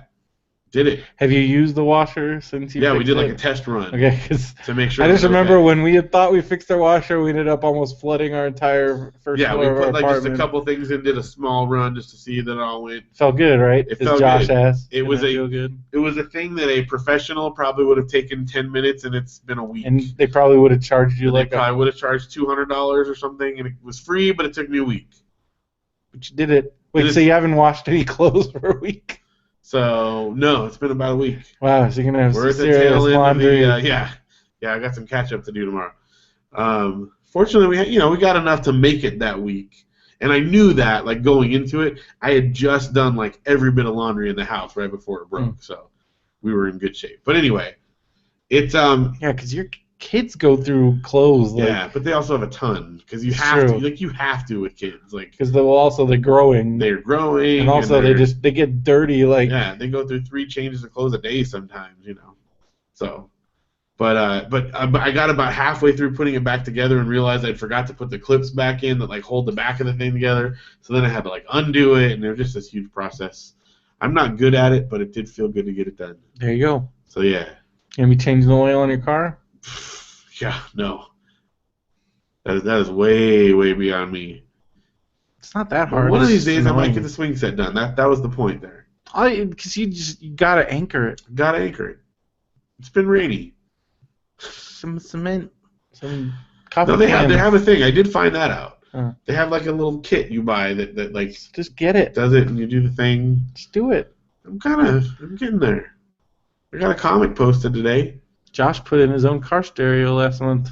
Wow. It's pretty good. I never was able to do that. I had to get somebody to help me. Me neither. Because I bought one on Amazon. I'm like, how hard can it be? And then I was like, I have no idea how to do this. You asked me to help you, and I'm like, I don't know. I don't know how to do those. That one, because I bought that one, and that one ended up getting stolen. Yeah. So I'll look at that, dude. But then I had another one that Mike had to help me. Like, Mike did it. Oh, yeah, well. Like, I remember Mike just ended up coming over and doing it because I'm like, because I called him on the phone. This is when he still lived down in Temecula. Right. I'm like, he's like, well, you need to get the proper, because you have to get like a harness thing or something. And so then but then even that, I'm like, I don't know how to put this in there. He's like, I'll come over. That's what you're hoping for in the first place. Because then he also this was in my Neon. This was the thing. The fact that I had this in my Neon and I haven't had it I can't have it in my newer car because I had like a freaking RCA thing that I could just plug my iPod into. It was awesome. But now I don't even have that. So what do you, like, you just have radio? CDs. You have CDs? Yeah. So how do you only time I listen to CDs. So how do you listen to podcasts in your car? In my car, I used to do this on my phone, but I would have Stitcher and then I just put my headphones on. Oh, okay. I totally did that. So you're advocating listening with Stitcher, which is what I was getting at. Yes. Here, but maybe not doing it that way, because I'm pretty sure that's illegal, isn't it? Well, I don't know. It's not that big. Josh said his new stereo doesn't have a CD player. How do you listen to your CDs? What CDs? I know. I'm being sarcastic. I like the fact that I still, it's the only place I listen to CDs is in my car. It's like all through high school and college how I had a tape player. Yeah, it's the only place I listen to tapes. Yep. So we know you don't have any. I was being funny. I'm well aware. What about TVs mean CDs? But so listen to podcasts. You can listen on Stitcher and go to radiobrendo.com. Click the Stitcher link. If you haven't signed up for an account yet, use the code BrendoMan. It's totally free. You can listen on your iPod, on your iPhone, on your Android phone, on your other devices, and you can also listen on any web browser. So I spend a lot of time now at home, and so I can keep up on the web browser, and it leaves off. Tab open there? And I don't even have to keep a tab open, because if I stop it and I close my browser, open it back up, it saves your spot. That's right. So it's awesome. Very cool. But yeah, so that's Stitcher. And if you want to have a cool podcast or a cool website or start your own web empire, business, blog, whatever, you're looking for web hosting, where should you go, Phil? I would go to DreamHost if I were you. It's dreamhost.com. Use the promo code RadioBrendoMan at checkout. You will save $50. That's a lot of bucks. A lot of bucks. Yeah. and you get a free domain registration on top of that. Better. So you should do that. It's pretty great. Yeah. You know what else is great? I know what else is great. Amazon Prime is pretty great. Amazon Prime is great. I was watching something on Amazon today. I just ordered some books. I actually ordered something on Amazon today too. Because it was bothering me so much that I had like some books in my Goodreads to read list that I had checked out at the San Diego library, and then I never got to finish them. So I just put the page number in the Goodreads, and like it's like in my currently reading box. They've been there forever, and so like I finally ordered a copy of S. Oh, okay. Because I'm gonna finish it. Oh yes. And I need to go. Because I'm on like page like 180 something. I need to tackle that. And then I got then Amazon. They had 2 Prime copies left for Prime of the Touch and Go zine compilation that I got halfway through, but it's like 400 pages. Yeah. It's every issue of this punk rock zine called Touch and Go, which is like it starts on like 79 through like 80, so it's like the prime years. And they review, but the coolest thing, because I wanted to keep it, because they review like so many like obscure 7 inches in bands that I've never heard of. I'm like, I'm never gonna be able to remember all this stuff. So like actually have it. Right. I'm gonna be able to like, so I'm like looking up stuff on Spotify, or if I want to order some actual 7 inches, or yes, you do. It'll give me like a list of things to look for next time I'm at Lose. Like, because yeah, they review all these old 7 inches, which I'm sure a lot of them are probably like super valuable now. But you probably get the stuff, listen to it online, but also just to know what I'm on the look for. Yeah. Because I want to get some of these like cool 7 inches. So now I'm actually, it hasn't come yet because I did the delayed, because I'm like, well, I don't need these right now because I'm reading all these books. So I did the delayed thing where they give you, it's like 5-day, but they give you $1 of digital credit. So I did that. That's cool. I've done that a few times. Because normally, as you all, if you don't know, on Amazon Prime, which you can get a free trial of, a free 30-day trial if you go to radiobrendo.com, click the Amazon Prime trial link. Nice. And because you get free 2-day shipping with no minimum order size. So if I'd gotten one of those books for like $18, normally if you want free shipping, it's not fast, and it's you have to spend $25. So you're like adding some stuff to your cart, which I used to do all the time. Which you do, but now it's like you see that thing on sale, it's $12, it's $5. I ordered a Blu-ray once for $2. Yeah. And you just click, boom, done, and it's at your door in 2 days or less. Or less. I ordered something for Janelle this morning. I wanted to like get her a little something. It's $3 with Prime. Was that shipping. your monthly gift? Yeah, my monthly thing. Yeah. I got a $3 thing that was brand new with Prime, and it said it shipped like this afternoon. So I'll probably get it like tomorrow or next day at the latest. Pretty great. Pretty good. Good deal. You know what else is great? What? Is that people can support our show without spending any money they wouldn't have already spent. Just by buying stuff on Amazon. Just by buying stuff on Don't Amazon. even have to have Prime. That's right. Although you should have Prime. It's even better. But if you don't, they can buy stuff. You buy stuff on Amazon. That's right. It's simple. All you do, you go to our website, radiobrendo.com. You click the Amazon link or banner. Yeah. Takes you to web. Then you just shop just like you normally would. And then we talk about what you bought. Talk about it. But it's anonymous. So what do we get this week? We got in the books category. We got Mistborn Trilogy box set. Which is a series of books. Like a fantasy, maybe? Mistborn, The Hero of Ages, and The Well of Ascensions. Look at this. Definitely sounds like something in the fantasy realm. I think it's a fantasy realm. Brandon Sanderson. Huh.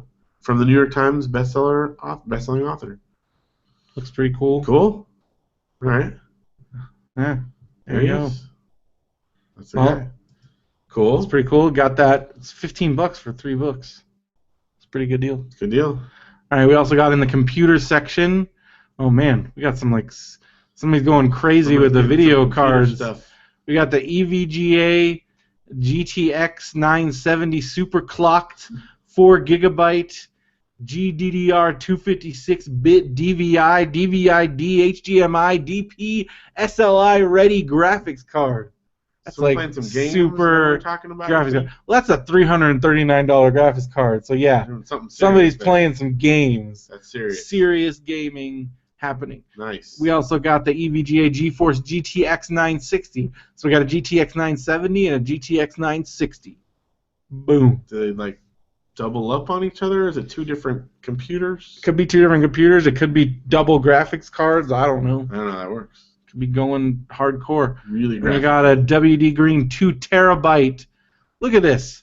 2 terabyte desktop hard drive. So this is like a hard drive you put in your computer. Right.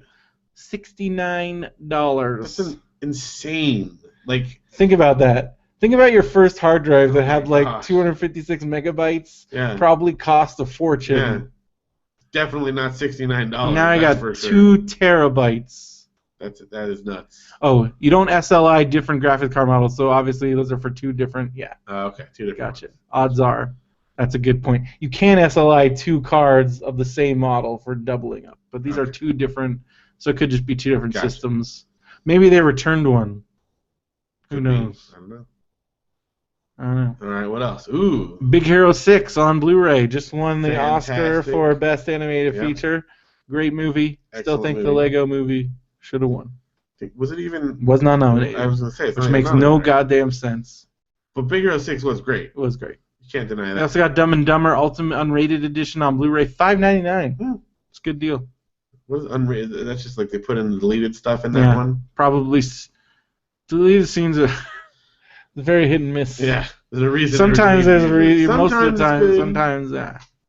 Okay, we got Cable Matters gold-plated display port to. So it's a display port to HDMI cable. This is for like a computer, so you can. It's an adapter to an HDMI cable. Very good. That's a good deal. $11.99. All right.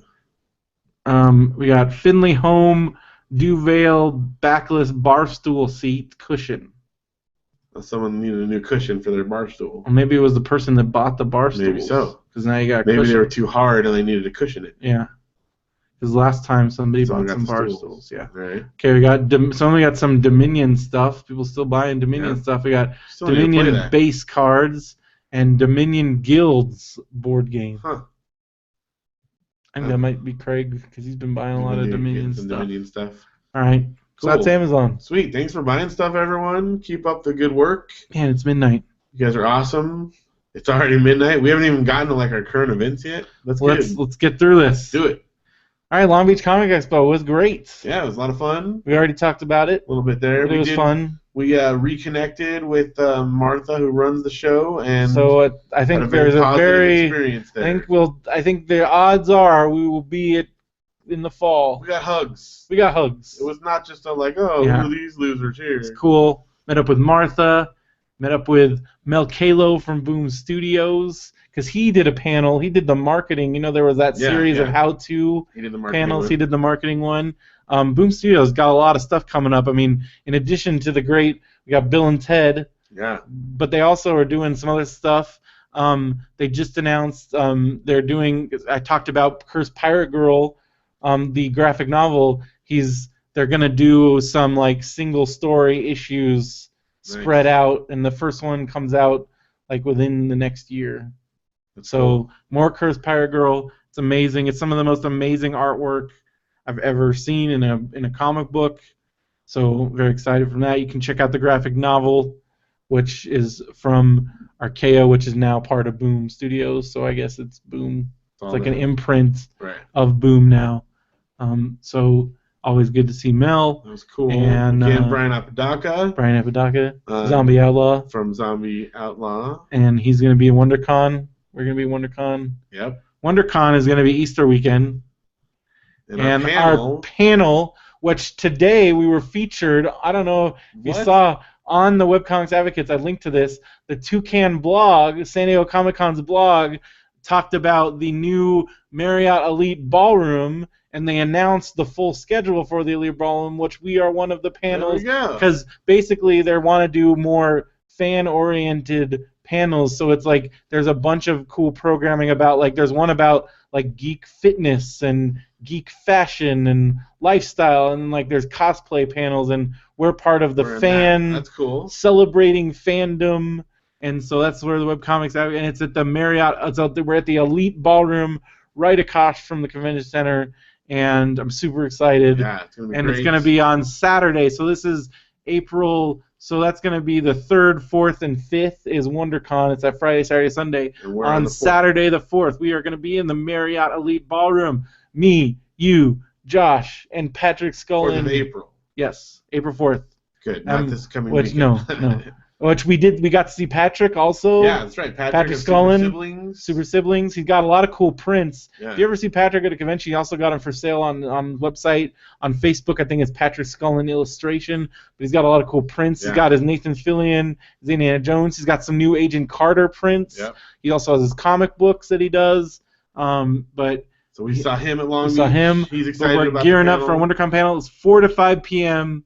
And we'll be hearing this every week. But and our very own Joshua Anderson in the chat is going to be our panel. Keeping it all together. Yes, he's going to be the moderator, so keeping us on track. I still got to fill out the thing to get permission to record it. Oh, yeah. It's due the 19th, so I got a lot of that time. Okay, that's good. All right.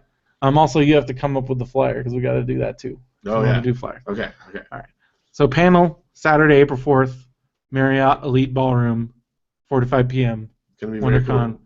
We're going to be there. Let us know if you're going to be there so we can, And then afterwards, we will be hanging out, and we'll be unofficially handing out stickers, not at the panel. Not at the panel. Not at the convention. Not at the convention. We're going to be at Disneyland. Yeah. We'll be elsewhere. On public property. Public property, handing out stickers. Yeah. That are not to be used at the convention. Exactly. But we have stickers. Oh, look, Josh is keeping us going in the chat. He said go onward. All right. I think that's what he's saying. Also, something I also want to throw out there. Yeah. Because I know we might have some listeners that are in the area or attending WrestleMania 31 at the AT&T Stadium or somewhere. San Francisco, right? Up there. Brendo and Benson's WrestleMania tour. We're going to be there. We're going to be at a bunch of different indie shows in the area. Listen to MBWS podcast for more details. But we want to meet up with you guys at some point, whoever, whatever. If you're around up there. WrestleMania tour. We'll be there. We're going to be going, we just added to the WrestleMania, the Brendo and Benson's WrestleMania tour. We're going to get to see Mick Foley doing stand-up. What? At the San Jose Improv. That's cool. I'm super excited. But he does, it's like stand-up, but he also just tells stories. But he does some stand-up type stuff. I've seen videos.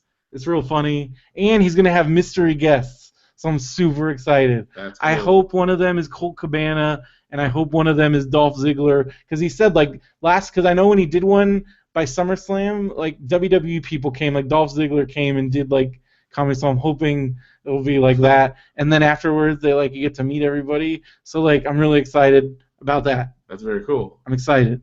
Because we were super bummed because, one of the shows we wanted to go to sold out. And, but, one of the main reasons I wanted to go to that show is because they announced this wrestler from Japan, Jushin Thunder Liger, who I've been watching since I was a kid. He's 50 years old. He's got to be about to because he's the original. He's one of the original high flyers. You ask any high flying wrestler today who their idol is, odds are one of their answers will be Jushin Thunder Liger. He's been wrestling forever. He's got a cool Japanese mask with horns and freaking dragon. That's why I liked him as a kid. But then when I was older, I'm this guy is an amazing wrestler. And so I was really bummed because the Ring of Honor show we're going to, they're Jushin Thunder Liger is coming from Japan.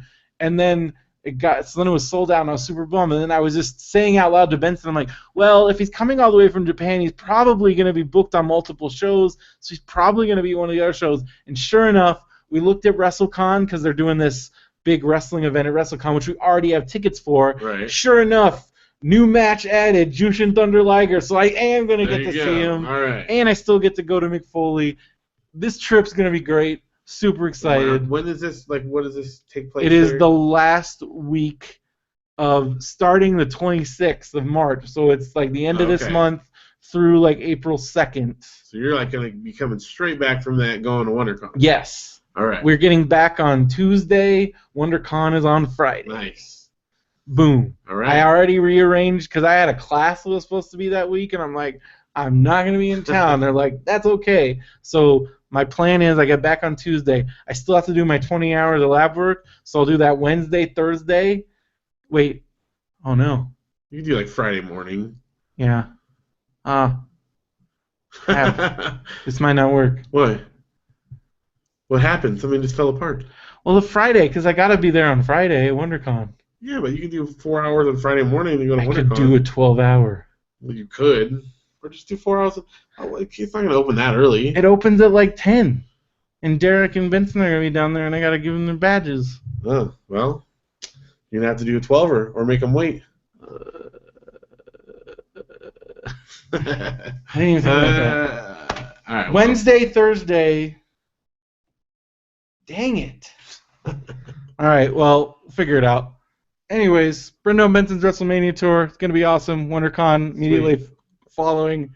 And then I think like 2 weeks, and then I think like the week after WonderCon is Justin's Ranchathon. So all kinds of stuff coming up. Lots of stuff. All right. And you got your spring break coming up. Stuff coming up too, yeah. So let's move on. We got real quick because we've been going here. We're almost at 2 hours. Okay. Because we got a Nintendo Power. We have to do Nintendo Power. So speaking of Nintendo, let's talk about your. Yes, well, I'm glad that Josh is here. You completed your week without Nintendo. I've done my week without Nintendo. You didn't die. I lived. I'll tell you, it's interesting. Here's some of the things. For one, I pulled out the PlayStation 2. That was exclusively what I did. Your kids have a new favorite game. We did Katamari. We actually played Katamari Damacy, and also the second one, We Love Katamari. Mm-hmm. And they've got a new obsession. They love it, so we've been playing it nonstop. Like Luke came over, and he instead of playing Smash Brothers right away, we played Katamari. Yeah, because you had on Xbox. I have it on 360 and PS3. We played the PS3 one. Okay. Because I didn't have any charged Xbox controllers. Josh said it's almost like you showed them an actual good game. Please. They've been exposed to so many games. There's no way that all of them you would think are not good, but we don't have to go into the list.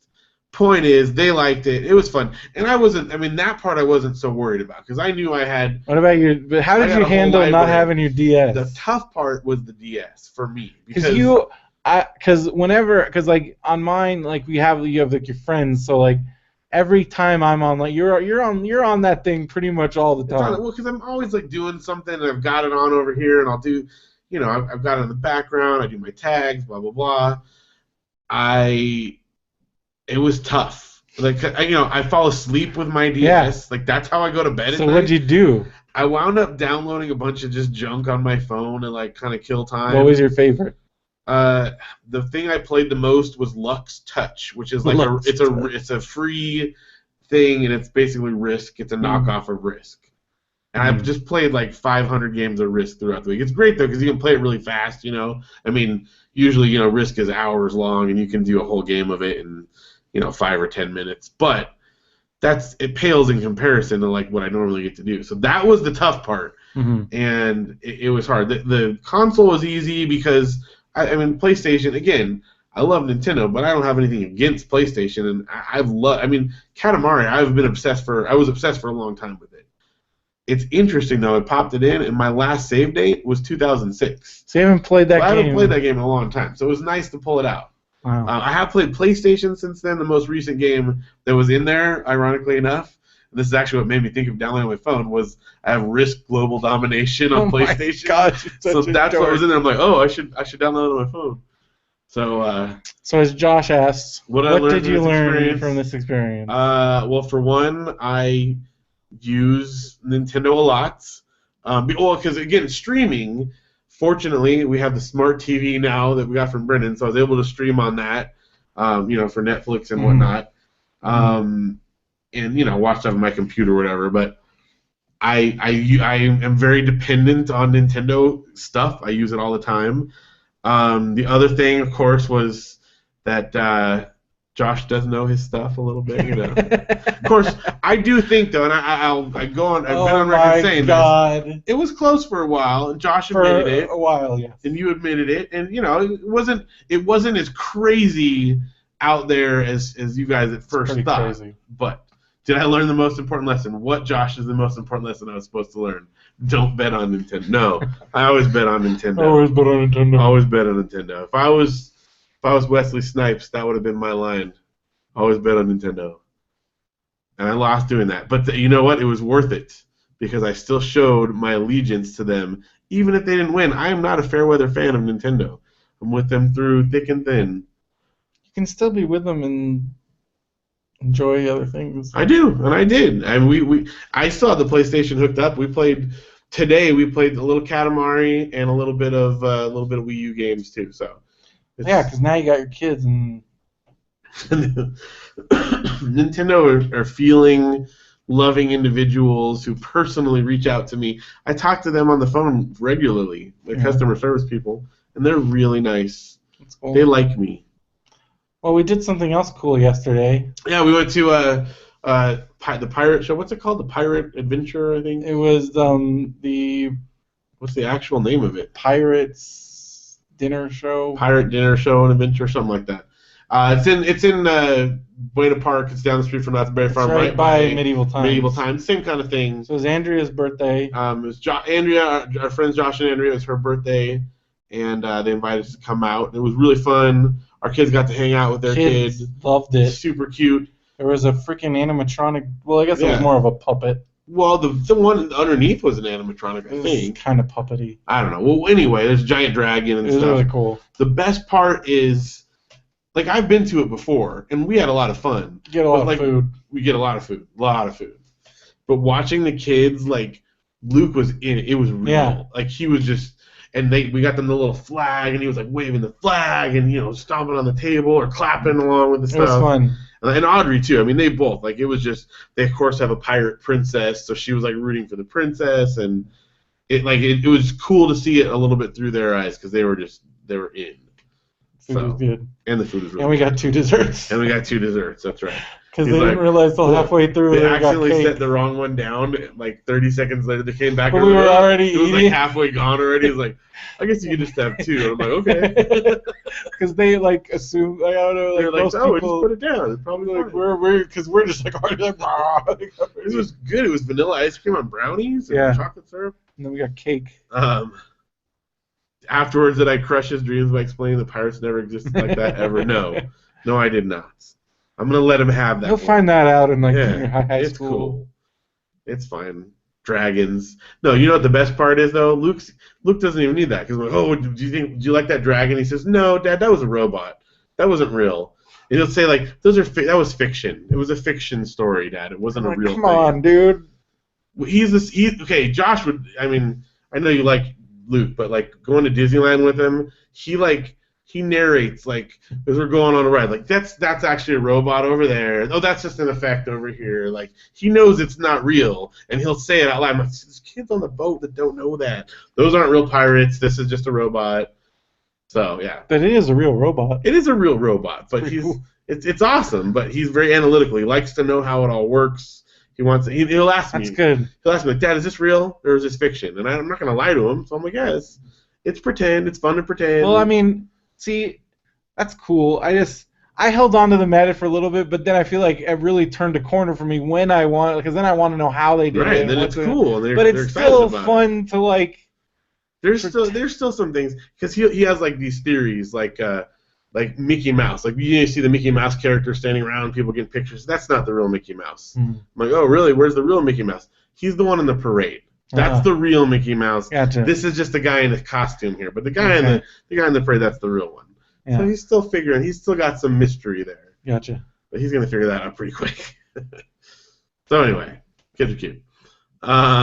Sounds like he's gonna have some real deep thoughts about 9/11 later. I look for and as silly as this is, I can't wait to have like those deep conversations with my kids because my kids are gonna be like. It's gonna be great. I feel like we went to the moon. I feel like when Audrey finds out about like weird, she's the kind of like she reads like a ton. Yeah. She's gonna get obsessed with something weird. I don't know. I'll tell you. Okay, today. What if Audrey becomes like one of those conspiracy theorist kids? It'll be fun. I'll have fun with it. She came home today and she's like, Dad, I want to make a book. I'm like, okay. So she's like, asked me to borrow some paper. So she got some paper. And she kind of just sat and did her thing, and then I went and looked, and she asked me if I could staple it together, and she made like an 8-page book. It was the story of our vacation that we're gonna go on. She drew pictures of like the hotel room because we showed her pictures on the internet, so it like matched up with it. Yeah. And she wrote a whole story. Like each page has a story. She wrote it all out. It's the story of us going on the trip, and then we had a good time. The drive home was really long, but we handled it well. And that was like the end. And like she did this in like an hour, and it's incredible. And even on the back, it has like a little like box, and she drew like kind of her face, and then it has like scribbles. Like that's what they write the stuff about on the back of the book, where it says what those stories about. But I didn't want to write it out. You can just read my book. And this is a trip hasn't happened yet. Yeah, this is a trip that's coming out. This is a story. Speaking of a segue, that's right. That's you've already we booked the final stuff for our next vacation. We don't exaggerate here. Phil is always going on vacation. Well, if we're not on, we just got back from Disney World. Yeah, and we. Yeah, you may need, as Josh points out, what are you going to do when her books start getting darker? Like, for instance, when I was in 6th grade, I wrote a book about kids that go to a house and they all get brutally murdered. And this was a book that I wrote for a school assignment. Well, we might talk about what's appropriate to turn into the teacher, but, she can express herself. It's just, it's kind of like Luke this week. He's like we've been talking about the word duh. Yeah. Because like Janelle said something like, Luke, are you buckled yet? And he's like, duh, Mom, of course I'm not. And we're like, whoa, like where did that come from? And Janelle goes, where did you learn that word? And I'm like, are you kidding me? Where did you learn that word? You say that word all the time, right? And so we talked about like, it's not a bad word, but you might want to be careful how you use words. So Josh. Like, here's my friend. He doesn't have eyes, but he cries red tears still. That kind of stuff. Well, when he does that, we're going to call The Exorcist. So when she writes that, because that's scary. All those, like, that's why they always have creepy kids in scary movies, because that's the scariest thing. Kids are scary. Kids are scary. But anyway, we're going on vacation. Again, we got it. That's not for 2 weeks. Oh my gosh. So we're good. It's spring break. Actually, Janelle's off next week, but Audrey and her... You gotta come up with another gimmick episode. No, it's good. Yeah, something. Got some great classic radio BrendoMan. We can double record one. Get a guest. Getting a guest is too much work. We're going up the coast of California. It's a lower key one. We're going up the coast of California a little bit. The farthest north we're gonna get is like Morro Bay. Mm-hmm. So we're not going super far, but so Justin lives. It's gonna be cool, yeah, and. We're gonna be who knows? Maybe we'll meet up there. We always say we're gonna do stuff like that, and it never does that. But you're going to Morro Bay. You're going. The big thing is Audrey. You're going to Madonna Inn. We're staying at the Madonna Inn, which like I've always wanted to go to. It looks really cool. We're staying in like the blue sky room. Now you see why the Pillage cast recorded because you Phil always on freaking vacation. Yeah, but see in that one we had 3 people, so Josh and Gates would just do something without me or whatever. And this, you just have to talk to yourself. Yeah. I can just record stuff. So for those that don't know, let's talk about Madonna Inn. Madonna Inn, okay. So it's like this really cool old hotel. They got theme rooms. All the rooms are themed, but the whole hotel is themed as well. Yeah. It's very eccentric. Like there's waterfalls everywhere. It's in San Luis Obispo. The bathroom, like in the main lobby, there's a waterfall and you pee, like the urinal is just a waterfall you pee into, which I'm kind of excited about. There's like the sink bowls are giant, like, clamshell things, or, all kinds of stuff is like cobbled together. And there's different theme rooms. So there's a caveman room. It looks like you're in a cave. It's all rock all around. The one that we're in is called the Blue Sky Room. It's all like sky blue. There's like a spiral staircase that goes up to a loft with like kid beds up there. There's a huge balcony. We're on like the 3rd story out overlooking like the whole valley and stuff. So it's super, super cool. We wanted to stay there for a long time. It's not cheap, but we got a really good deal, which is why we wound up doing it. So 2 nights, buy 2 nights, get the 3rd one free. So it's pretty sweet. So anyway, we're going to do that. It's going to be a lot of fun, and I'm sure you'll be hearing more about that as it comes along. Sounds exciting. Yeah. I don't have anything exciting going on. I started.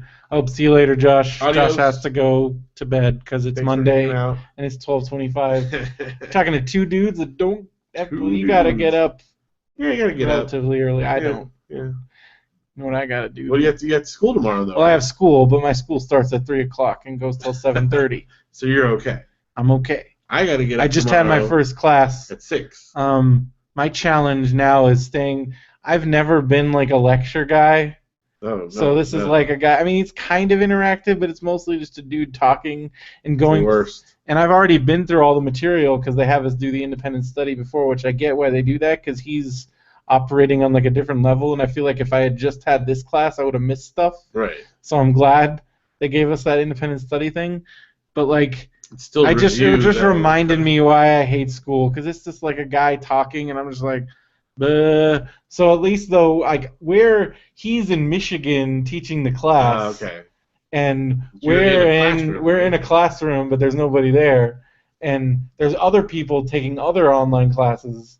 So you have like headphones on? Yes, it's guided distance. It's like it's something distance learning. So I have a headset on, and then like we can raise our hand and it'll call on us, and then my microphone will. You do have a camera on. Yeah. No.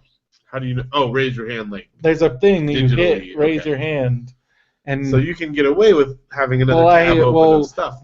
Like me and my buddy, we're sitting next to each other, and he's got like his sports ESPN, and I've got like Reddit. And then like every once in a while, like I'll see something, I'm like, oh yeah. And like I was looking at a story about the Chargers, like it really seems like the Chargers are leaving San Diego. So I'm like reading an article, like Goldman Sachs just said they'll put up the money. Where do they want to go? This is like the worst thing ever. It's like the worst nightmare for a Chargers fan. They're building a stadium in LA, and they're gonna share it with the Raiders. What's the point? Who are their arch rivals? What's the point?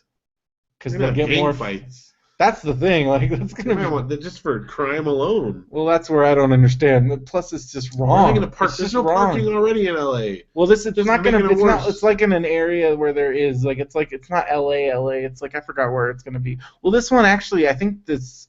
I don't know. It's ridiculous, but they're just stop putting things there. Well, then the Rams are gonna. They're already gonna build a stadium like in Inglewood, and that's happening. Where are the Rams? Are they? They're in St. Louis. They used to be LA. So they're gonna go from having 0 football teams to 3, and this is a city that already couldn't keep either the Rams or LA. The Raiders, and this will be the 3rd time the Raiders have come to Los Angeles. Really? Yes.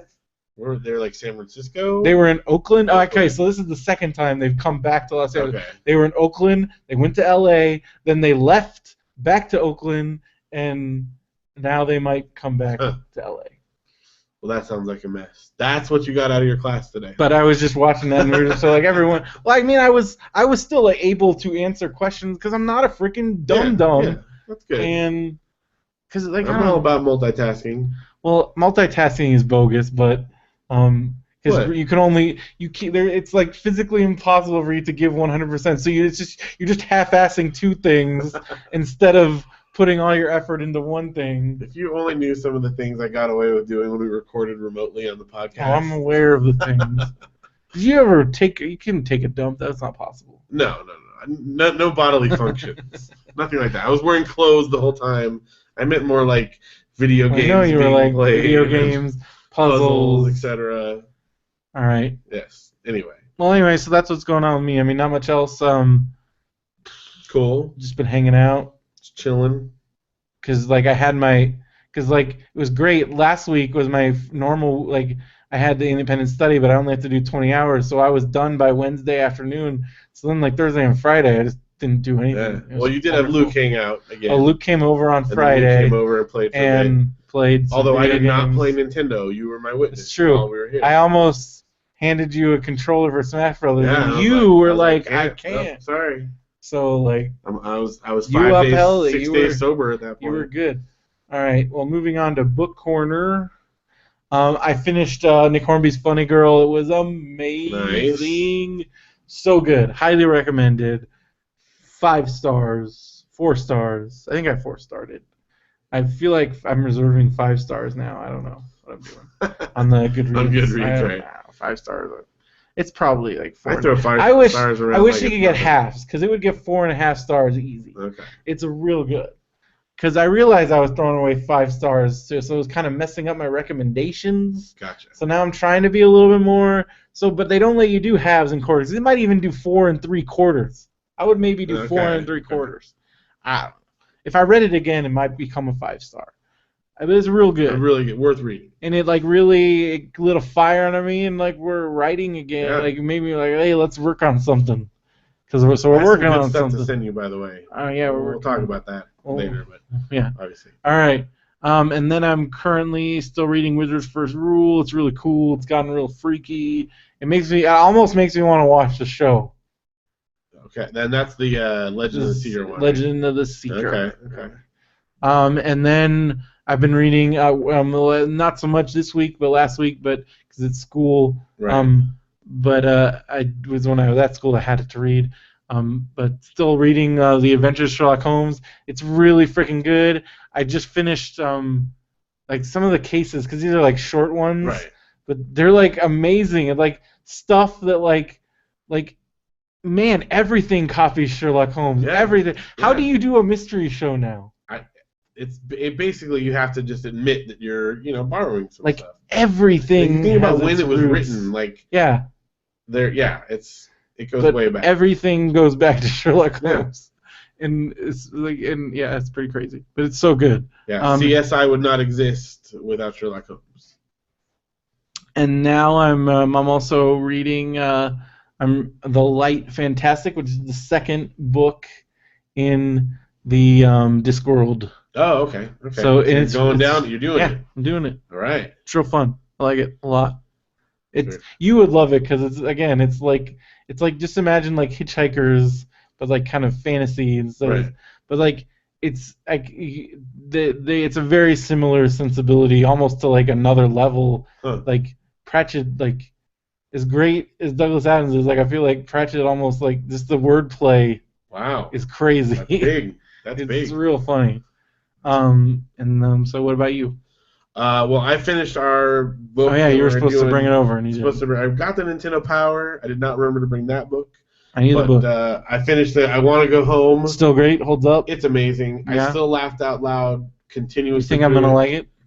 You have to. I have to. What if I hate it? I don't think you will. We're not friends anymore. After I read it, I was looking at like the reviews on Goodreads and stuff, and everybody likes it. Like, it's really, really funny. Yeah. If I was a millionaire, it's definitely the book I would option to like make a movie out of. Like it's fantastic. Like I almost would like want to write a spec script for it just because I like it that much. I've read it so many times I wouldn't even have to read it again to do it. So anyway, really, really good. I'll get that to you so you can read it. Maybe that can be a spec script. I feel like everybody needs that'd be a good one. I'm telling you, it's good. Definitely, I mean, it's another camp one, so it's kind of some of that. But anyway, it's super good. And then I'm currently reading. I didn't start on the James Riley one yet because I wanted to, wait till you kind of, so we're kind of doing it at the same time. Yeah. So I started reading Kingdom Keepers. Oh man, I've always wanted to read those. It's interesting. It's the first one of the series. It takes place. It's like in the future. Takes place. I don't know. I'm only about like it's like Disney half of the way through. It's at Walt Disney World, at least so far. The one. Yeah. I think they are. And it's weird. It's funny, just having just come from Walt Disney World and reading it because it's like really specific. Like he walked past the bench that has the Goofy statue sitting on it, and then there's one. So it's just kind of weird. And he went in the Fast Pass line at this lane. It's very, very specific. It's enjoyable. It's kind of a little. It sounds silly to say juvenile since we read all these books, but the writing is just a little like dumbing down. Talk down. Yes, and part of it is just because so much of it focuses on I want to mention every single thing about it. But then he got on the monorail. They took it to this stop, and then they did this. Did you ever have any of like because like there was the Fisher Price record player and like there was record. Did you ever have any of the books on tape? I think it was the books, the tapes. Yeah. Did you ever have any of the ones that were like Disney attractions? Because I specifically remember the small. I had a Small World one. Yes, I have. Do you remember that? Small World. But it was like a story that takes place in Small World. I have the record version of that, and it's got a book. Yeah. Like with it. And it had like the animal sound. Man, I listened. Oh. Yeah. And I had the Haunted Mansion one is amazing, and there's two different ones because there's an original like Night at Haunted Mansion which actually has like the voice of Ron Howard on it. Really? But then there's like another one that's I think of the series that had like the ones that we're talking about. Right. It was Haunted Mansion. It actually has the sound. I think the only one that I ever heard was the Small World, but I know exactly what you're talking about. There's a bunch of them. And I have because it's cool because it's like the big the LP and it's got the book is like record size. So anyway. I don't know. I haven't. The jury's still out on it. It's fun. It's interesting to read. I'm just not sure how well it's written. But I don't know. I mean, whatever. It's entertaining, so it's cool. I'll keep reading it. So what is it like? There's like they're like getting the basic. It's got to be a little bit of the future because they basically take these kids that they get motion captured of themselves, and then they are like these virtual hosts throughout the Magic Kingdom where people can pop them up, and they're like a hologram that talks to them, right? And so those kids that had that, there's like 6 of them. They in their dreams, they like dream that they're at the park after hours, and there's this guy that tells them, "You got to come help save the kingdom," and so they are stopping these things from. I don't know. I haven't gotten that far into it, but that's kind of the idea. Is they have to save the Magic Kingdom from being overtaken. Yeah. So, I don't know. Interesting. Okay, so I'm going to do this quick. All right. As quick as I can. Do it fast. There's a lot. So no new movies, but we got a lot of DVD on demand TV stuff. Okay. WWE Network, we had a new pay-per-view. I've been watching a lot. I've been catching up on old Monday Nitros. I love it. Okay. It's like my go-to. Like now my go-to is because I can't play like Pokemon Shuffle when I'm like watching like a narrative TV show because then I don't pay attention. But like watching wrestling is like perfect for Pokemon Shuffle. Right. Wrestling and Storage Wars. It's like perfect. Yeah, those are great. So I'll put on that and then I'll play my Pokemon Shuffle. Talk about that in a minute because I'm obsessed with Pokemon Shuffle. Then I guess I should have crossed this out because I haven't watched the new SNL. I watched like half of it. Dakota Johnson, I haven't watched it yet. There's some good parts, but there's some. She's just not very good. But the thing that is funny is like I guess everybody's freaking out about that ISIS thing. Yeah, I watched that one. I just feel like people that are freaking out about that have never watched SNL before and are stupid and are just trying to stir things up. They've done a lot more offensive things than that. Like come on. That's the one they're gonna pick on? It's stupid. Yeah. And Onion pointed out, these people that haven't watched SNL before are angry about an SNL sketch. Yeah. That's basically the headline. The news, right. Yeah. The internet has been real stupid this week. I feel like, I'm not even going to address... Don't even talk about Llama Dress Day. Oh, God. What the heck was that? I feel like everybody just lost their minds for a day. Yeah. There's a number of things that have happened what this is week. happening? Why am I seeing this? I don't... But the llama and dress thing was the same freaking day. Yeah. I'm just like, what? Yeah. And I started reading this book, but I had to return it. And it was basically about how the internet has like ruined the media because now it's all just people trying to get clicks. Yeah. And it's basically ruined journalism. And it was everything that I thought about the media, but didn't have concrete proof. And it was basically this guy because his job is like a media manipulator for like big companies, and he's like, yeah, everything that you think is true. Like, people just straight up lie, and it's all to get clicks. Everything is about the click. Do you want to know what I clicked on? I clicked on a thing today that said McDonald's is getting rid of the Big Mac. I'm like, what? Oh my gosh! I clicked it. Don't click on that stuff. Said, well, anyway, one time it talked about changing its menu. It's probably not going to get rid of the Big Mac, but how would you feel about that? I'm like, and we just got your money. I can't believe I just clicked that. You just got baited by the clickbait. I did. And that's all this stuff is. I can't believe I'm like, people made a fortune off of Llama Dress Day, and we're all dumber for it. We're all stupid now. But people got rich off of it. I wish I was those dudes. Yeah. Well, I don't know though. You don't have to. You have no soul. Sleep at night. Yeah. That's right.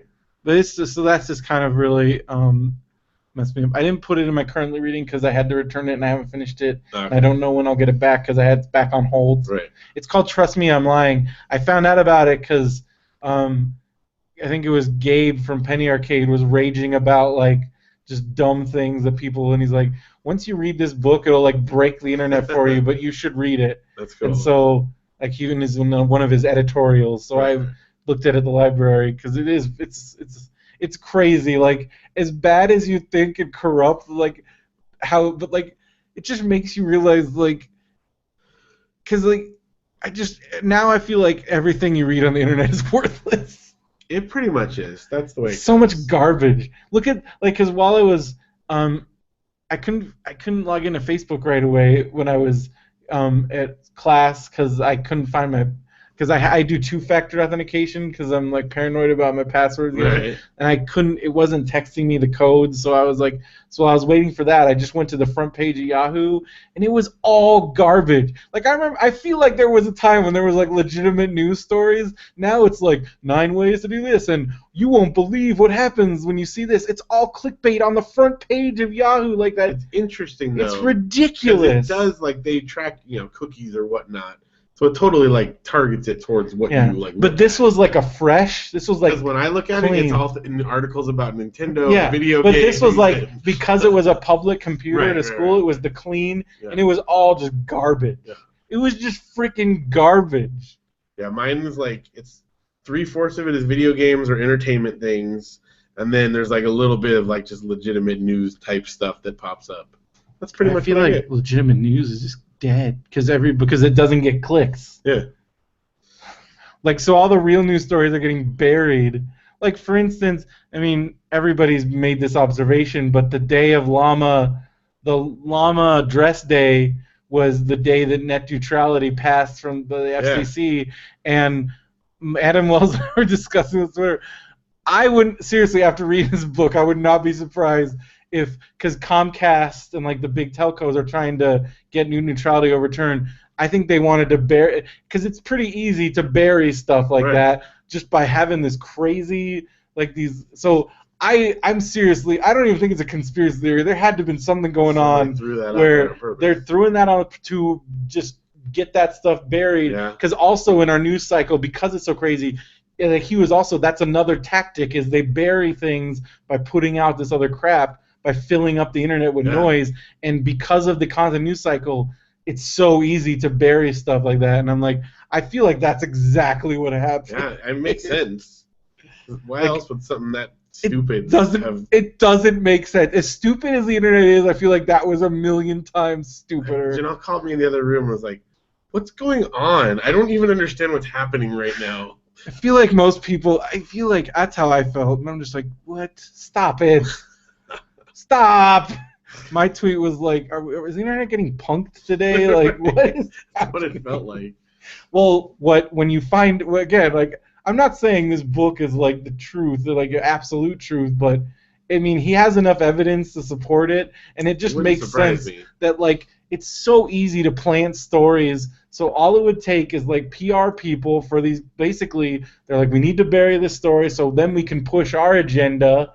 And how do we clear the channels? Let's fill up the internet with a dumb thing. And sure enough, and then they did it twice in one day. And that's all people were talking about. It's so stupid easy, because all they have to do, you plan it, like, just the technique is like, you plan things on the small blogs, and then it just goes up the chain, because then they get sourced by these other people, and now, like, then you use it, then they source it on Wikipedia, because then journalists these days, their go-to is Wikipedia, and like, it just goes up the chain unchecked, and you can just basically plan anything. And then Cracked writes an article about it. And then people share it on there, and it's just this endless. It's ridiculous, and it's so, like, we're all stupid. We're all a bunch of freaking sheep. But so that was SNL. Oh my gosh, what are we doing? Finished Agent Carter. Did you finish Agent Carter? I still have one more episode. So the last episode is so good. It's so good. Speaking of last episode, well, Bob's Burgers, I'm now again one episode behind because there was an episode on Sunday. Ugh, I'm like 2 or 3 episodes. But they have the one that I did watch that you haven't watched was, so there was the Valentine's Day one. Then there was the class selection one, which I think that's one you haven't seen. Yeah, I haven't seen that one yet. Hilarious. Now there's a new episode, and I know it's got Megan Mullally, and there's like, I saw a fantasy thing where like Louise is like, I don't know, it looks crazy. So I'm really excited for that episode. Bob's Burgers, awesome. Great. But let's talk about Parks and Recreation. No, I'm not done with that yet either. I think we have 2 more episodes. But you just watched the Johnny Karate episode. Which is amazing. Holy crap. Because, like, as we talked about in the exclusive part of the show. That's right. But I started and I'm like, oh wow, they're doing like it's like an intro for the Johnny Karate. And I'm like, oh no. When I realized, no, they're doing, this is an episode of Johnny Karate. Yeah. It might be one of the greatest things done on television in recent, like the fact that they did that on network television, and the whole thing, fake commercials, and it's all. So weird, but awesome. But I just can't imagine like people either tuning in for the first time or flipping or just like, what the heck? I guess is they're going on? 3 episodes away from the end. They're like, just let them do it. And it's the fake commercials were the Exxon, Chipotle, Verizon. One of the 8 companies left. It was pretty great. It was awesome. All kinds of great stuff. Very, very good. I can't wait for the end. But the finale, oh my God, I was crying so much. I can imagine. But it was as somebody pointed out, it's like a happy version of the 6 Feet Under finale. I don't know what that was. The 6 Feet Under finale, you find out what happens to everybody, but it goes all the way to everybody dies. So they did a Wonder Years. Yes. Because they didn't have to tell us his dad died. They could have just. I still think that was horrible. They really didn't have. But this is but they go. It's not even it's not bad. It's it goes through each main character and it's like a montage of the rest of their life. Okay, and Claire, who's the youngest at the time, she ends up living to be 110. Okay. And the last shot is her in her deathbed, but she's and it's all the pictures of it's the most beautiful thing of all time, and it was to see his Breathe Me before it got overplayed, and it's still the most beautiful thing. But this is a happy version of that, and it's amazing the way they do it because it jumps all over the place in the future, and as Derek I don't want to spoil it for you. Yeah, don't spoil it. But don't say it. My favorite probably is Future Craig by Billy Eichner has been. He's great. He's the greatest of the later end characters. The moment you think they can't do anything else in the show, then they introduce Craig, and he's so amazing. And it also introduced me to the awesomeness that is Billy Eichner. If you've ever Billy on the Street, have you seen the new one? Did you see Did you see the Michelle Obama Big Bird one? No. That's the new one. Okay. It's him and Michelle Obama and Big Bird in a grocery store. It's the greatest thing. Yeah, I've watched some of it. And it's Billy yelling at Big Bird. It's pretty great. And so it's introduced me to that. And this show, it just reinforced everything that I love about this show. And it's because it's the show that shouldn't be. Yeah. And it is, and it's unapologetically optimistic. It's unapologetically it's probably the most feminist thing that's been on network television. But without but just it's like a subtlety, but because of how subtle it is, it's probably the most feminist thing on TV. I loved, speaking of that, I think it was an episode right before the Johnny Karate one where it's he's on the campaign trail and they want her to bake pies. Yeah. And then he does the pie. And they're let him speak, and it's men's rights. Oh, that was Chris with the amazing the thing that made that show was the amazing Chris Gethard. He's so funny. And just the whole. He was the men's rights guy. She's men's rights. Come on, that's not a thing. That's not a thing you're doing. Yeah, it was great. Just that whole addressing. What was it? The Pie Mary? Yeah, the Pie Marys. And he didn't let him speak. Oh, she's he did speak. Oh, sorry, I was late. Anyway, but great. It's been great. Holy crap! The finale. I cried a lot, and then I made I went to my computer and I was just kind of feeling all emotional, and then I hit a random playlist and Fade Into You from Angus, Mazzy starts on, and I just lost it. And I tweeted, I live tweeted, I can't do it. That's awesome. Loved it so much. I've already watched it twice because then there's a producer's cut, so I watched both cuts. I was going for the producer's cut first. The producer's cut didn't come out right away, so I had already watched this. Okay. But I watched both, and it's amazing. Lucha Underground has been totally kicked butt. Alberto El Patron is from Alberto Del Rio, and now I'm pretty sure Rey Mysterio was officially released from WWE, so I'm hoping he'll be in Lucha Underground anytime soon. It's been rumored. I'm excited. It's a great to watch another wrestling program, and also it's a tight 45-minute hour with commercials. It's nice to have that breath of fresh air, and it's also cool seeing all these cool SoCal indie guys and these Mexican luchadors, and it's so different from what WWE is doing. But I like both. But it's great to see a good competitor. I hope it will continue. But I mean, because Robert Rodriguez is behind it, so at least that's got something. It's really good. And then Better Call Saul has been amazing. Yeah. I think if I know you're a little too squeamish for Breaking Bad. Yeah, I don't know. I think you would like this. But do I have to watch that to get this? Oh, that's a good question. I don't know. I think you could still enjoy it. All right. Because Odenkirk is so amazing, and Michael McKean's in it. So amazing. Really? Michael McKean plays his older brother who has some weird agoraphobia or something. So basically it's a prequel to Breaking Bad. So it's like the origin story for Saul. Although it does start after Breaking Bad, where he's on the lam. He has a new name, and he's the manager at a Cinnabon, and then it flashes back to how he basically. Michael McKean is his brother, and he was like a prominent lawyer. And Odenkirk, Saul, his real name. You find out his real name is Jimmy something. I forgot. And he's like the total screw up, and his brother's always bailing him out of all these because he's always doing these scams and schemes. He's like the Lionel Hutz, like the just scam lawyer. Like Lionel Hutz was Phil Cartman's lawyer character in The Simpsons. Oh, okay. So he's just one of those scam lawyers. Okay.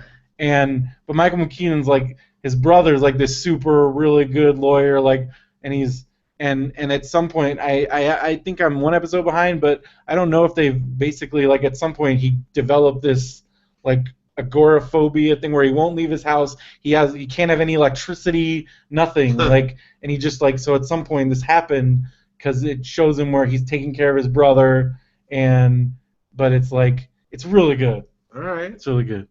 But they also have flashbacks to when Michael McKean was before he got sick. Okay. So it's again, if you like Michael McKean, you like Bob Odenkirk. I mean, those are two guys I like very much. And the lawyer stuff, it's really good. It's fun, and it's got. So you got to be familiar. Did you watch the last season of Community? The last season? Yes. Yeah. So the guy they got to replace Pierce. Yeah. Mike. Yeah, New Pierce. New Pierce. He's from Breaking Bad, but now his character is on Better Call Saul, and him and Saul just have it's great. Okay. It's really good. All right, so that's Better Call Saul. Storage Wars. I'm on season 6, plowing my way through, but freaking love that show, man. I even love that they got Daryl and Brandon shilling for Subway. Really? They have these fake. They have these bits. They have the pre-show where it'll be some kind of little thing. So a couple of them, it's Brandon and Daryl talking about their breakfast subs, and it's so wow. They did that on Pawn Stars. Subway was their thing too, and they did Subway got around a lot because they were on Community. They were on a bunch of different. The Community did it the best though. Oh, dude, you fresh. You fresh. Oh man. Oh, so you? Oh, I want to. I mean, don't tell me because I haven't watched it yet. Holy crap! You should go. You and Janelle. Fire it up on Hulu. They have the 1 hour pilot. It's the 2-episode opener. Right. Will Forte. The Last Man on Earth is the show. And Kristen Shaw is the last woman on Earth. It's amazing. Okay. It looked so amazing. Good. Right. It's so weird. I don't know how whoever greenlighted this. I hope they didn't get fired. Because it's a Hulu show, right? No, it's on Fox. Oh, it is. Oh, okay. It's a Fox show. It's on Fox on Sunday nights. Ooh, the only thing I'm worried about is they're going to cancel it. They're probably going to get 3 episodes. No, listen to this. Okay. No, it had amazing ratings. Really? So good job, America. Okay. They already said the pilot, the ratings are good because I feel like enough people rallied around this show, and because Kristen Shaw. I almost forgot, and Kristen Shaw was tweeting like crazy. So I'm like, good on you, Kristen, because I think they know how tumultuous this whole situation is. Because this comedy should not exist on network TV. It's really weird.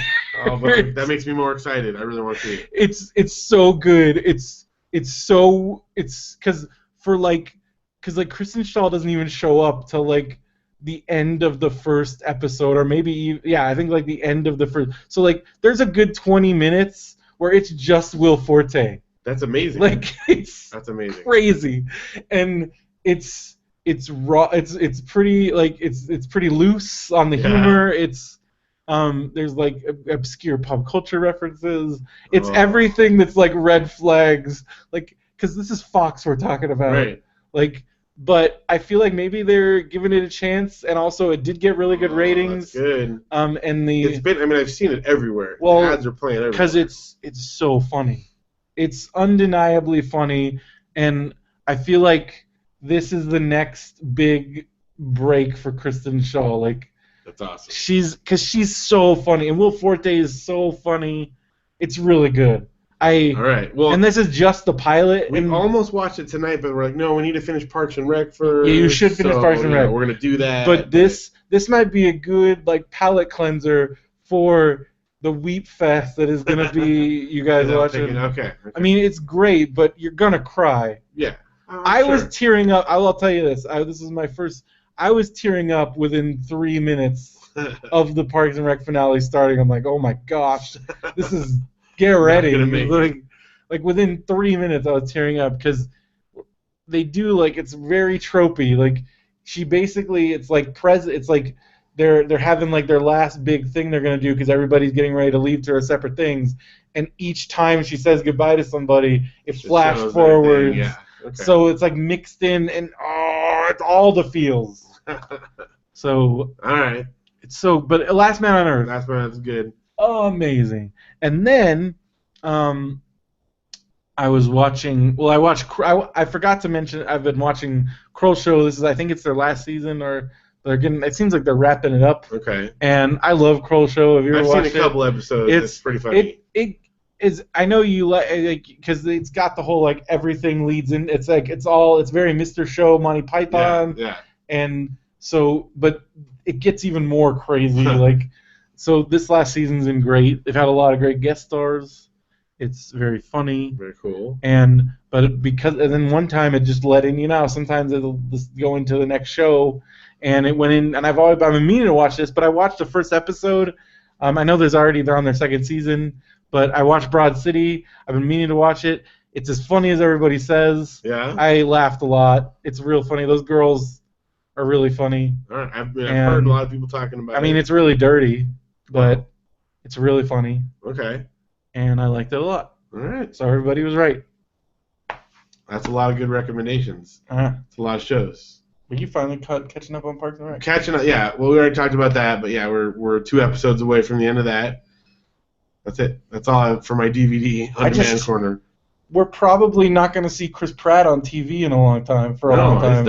He's done. I mean, I feel like the next time we see Chris Pratt on TV is after he's gotten tired of doing big giant movies. Yeah, maybe he'll host SNL or something. Yeah, but like I feel like this is the end of an era for. Oh yeah. And I feel like it's probably going to be the last time we see Aubrey Plaza on TV in a while. Yeah. I mean, maybe I could see her getting a bit part in like an HBO show or something, but like. So she might still, but I definitely, she's going to be doing big stuff. Yeah. But Chris Pratt, though, Chris Pratt's a superstar now. That's nuts.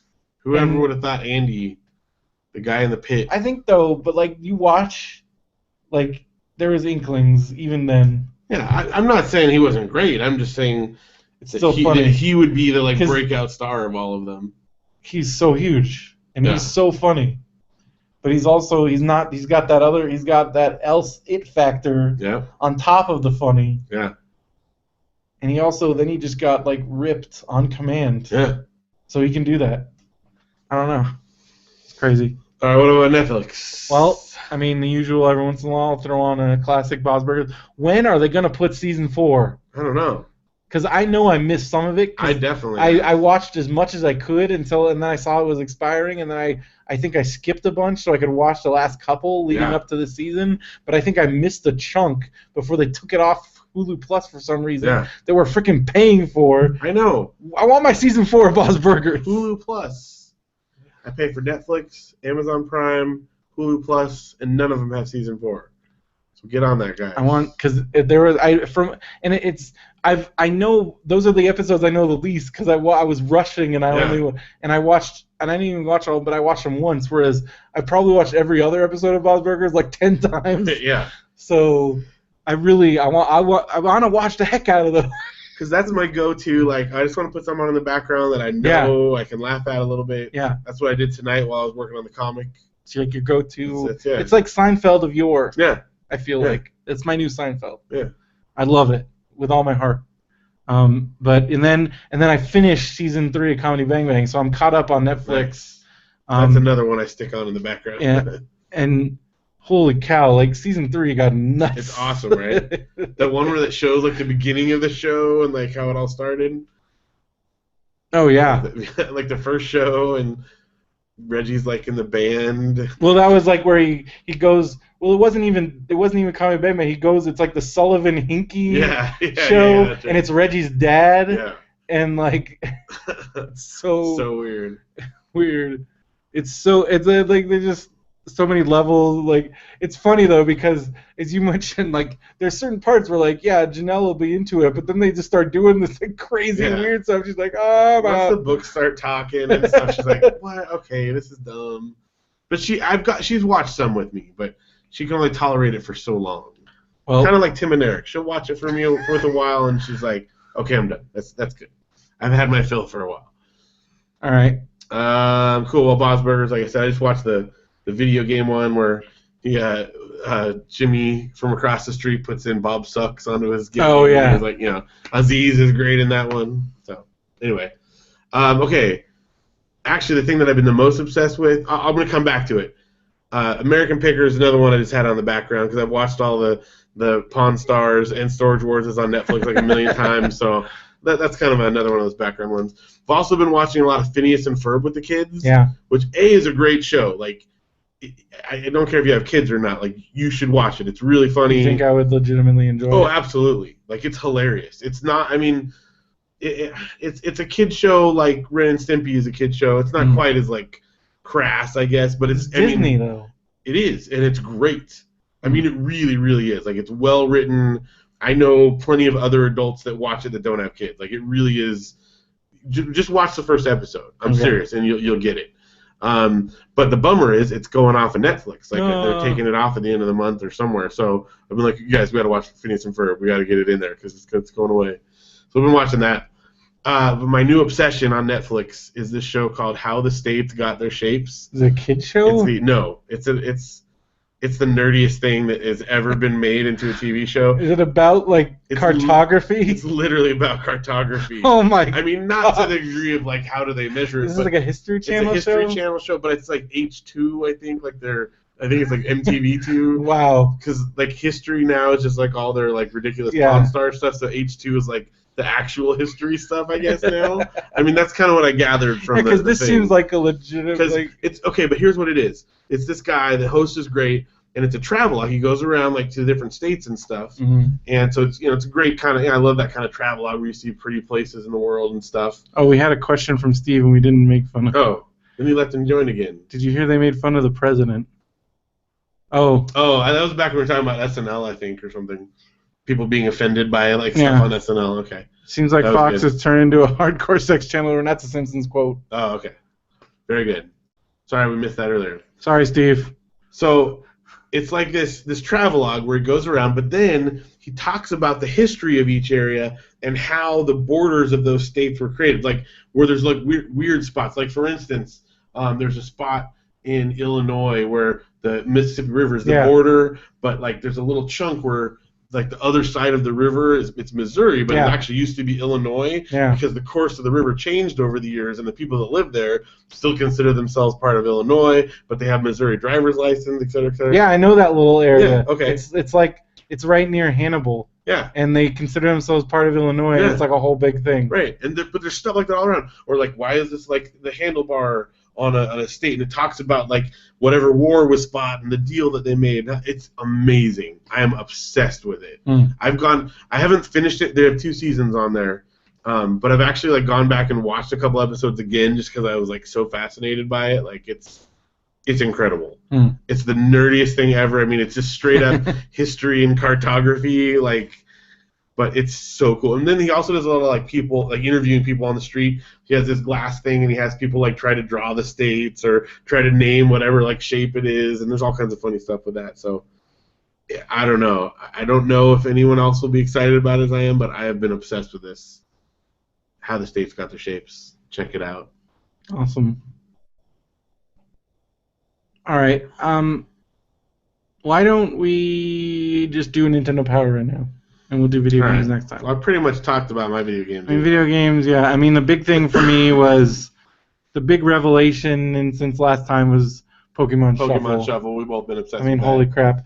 If anybody, it's a free to play. It's Nintendo's first freemium game. But it really is the emium part. It's their version of Candy Crush, but it's a Pokemon. And it's way better. It's a million times better than Candy Crush. Yeah, it's super good. And if you're good at it, I mean, like, I'm not putting any money into really it. Good. But I can play for an hour or two at a time, and I don't ever run out. I can't do that. Because if you're really good at it, then you earn extra stuff. Also, you get, like, the Street Pass stuff going, and you can get extra things there. It's really cool. Well, we got Nintendo Power. We have a Nintendo Power. It's been a long time. If you're in the chat or if you have YouTube, you can see it's actually a special issue. It's a silver cover, and then underneath is the actual cover. It's the Mega Man X. Mega Man X on the cover here, and this is a Super Nintendo bonus issue. It's January of 1994, I believe. Yes, and so it's pretty cool. Originally, we found out. Because I think it came in like a plastic outer wrap. Came with Pogs, and there's a whole little thing about Pogs and playing the Milk Cat. Let's look at the front page here. What are the big reviews? I mean, we got Mega Man X Flashback. Oh, that's a Claymates. Soldiers of Fortune. TMNT Tournament Fighters. That was like for me, that was where I lost interest in the Teenage Mutant Ninja Turtles because that was like a straight up fighting game. Yeah, the last one I did was Turtles in Time. Super solid. Wow, Super big review on the season. Yeah. Battletoads and Double Dragon. Batman the Animated Series, TMNT 3, Radical Rescue, Tetris 2. On Game Boy. I never had that. Yeah. And the big one, Chippendale's Rescue Rangers 2. Right. I never played that. I never played it. I love the first one, but this is like really late in the NES cycle here. January 94. I think, what was it, end of 94 or was it 95? Yeah. They actually maybe went in 95. And then we got a special feature only in Japan, which is very let's look at that real quick because it's basically, I mean, it's obviously something that we are well aware of now, but it kind of goes into games that they only had in Japan. Yeah, this probably is one of the sources for a lot of those articles that popped up. Like, did you know that these? Because here it is, straight from the horse's mouth. So here's a couple great ones that only were on the NES or on the Famicom. There's some that are like really freaking weird. Okay, the first one is probably my favorite actually. It's called I want this game. U.S. Presidential Election. And then there's like these caricatures, like that's Michael Dukakis and that's Jesse Jackson. Yeah, and that's what is that? Barbara Bush maybe? No, that's like an old timey like Alexander Hamilton. That's a woman. No, it's got earrings. Maybe. I don't know. Maybe it is Barbara Bush. But that's George Bush. That's yeah, but that wouldn't be W. No, it's George H.W. What's his wife? His wife is Barbara. That guy's too. I don't know. Laura Bush is W's wife. No, you're right. That is Barbara Bush and George Bush. Yeah. U.S. presidential election. It says right here, George Push. George Push, Pat Roberts, Michael Dukakis, and Jesse Jackson. Oh my gosh, that's amazing. That is amazing. Margaret Thatcher is in it also. Oh man, I want to play this game like on an emulator or something. It sold 65,000 copies. Dude, has anyone played U.S. presidential election? I have the Famicom adapter, so if we ever come across this. How have we? I feel like I haven't even heard about this in like a cracked article. I feel like. Dude, this is a cracked article waiting to happen right now.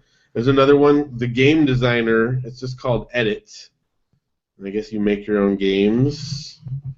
That's interesting. There's one called Mystery Novel. It's a graphic mystery novel that lets you determine the path that the plot takes in places. Mystery Novel sold 85,000 copies. Yeah. It's hard to tell what's happening because it's all just text in Japanese. Let's see, what else? Oh, we have Barcode Battle. They had a barcode reader on their Game Boy. Their Game Boy. So you got like these little cards. I think it's kind of like the e-reader that we got on Game Boy Advance later.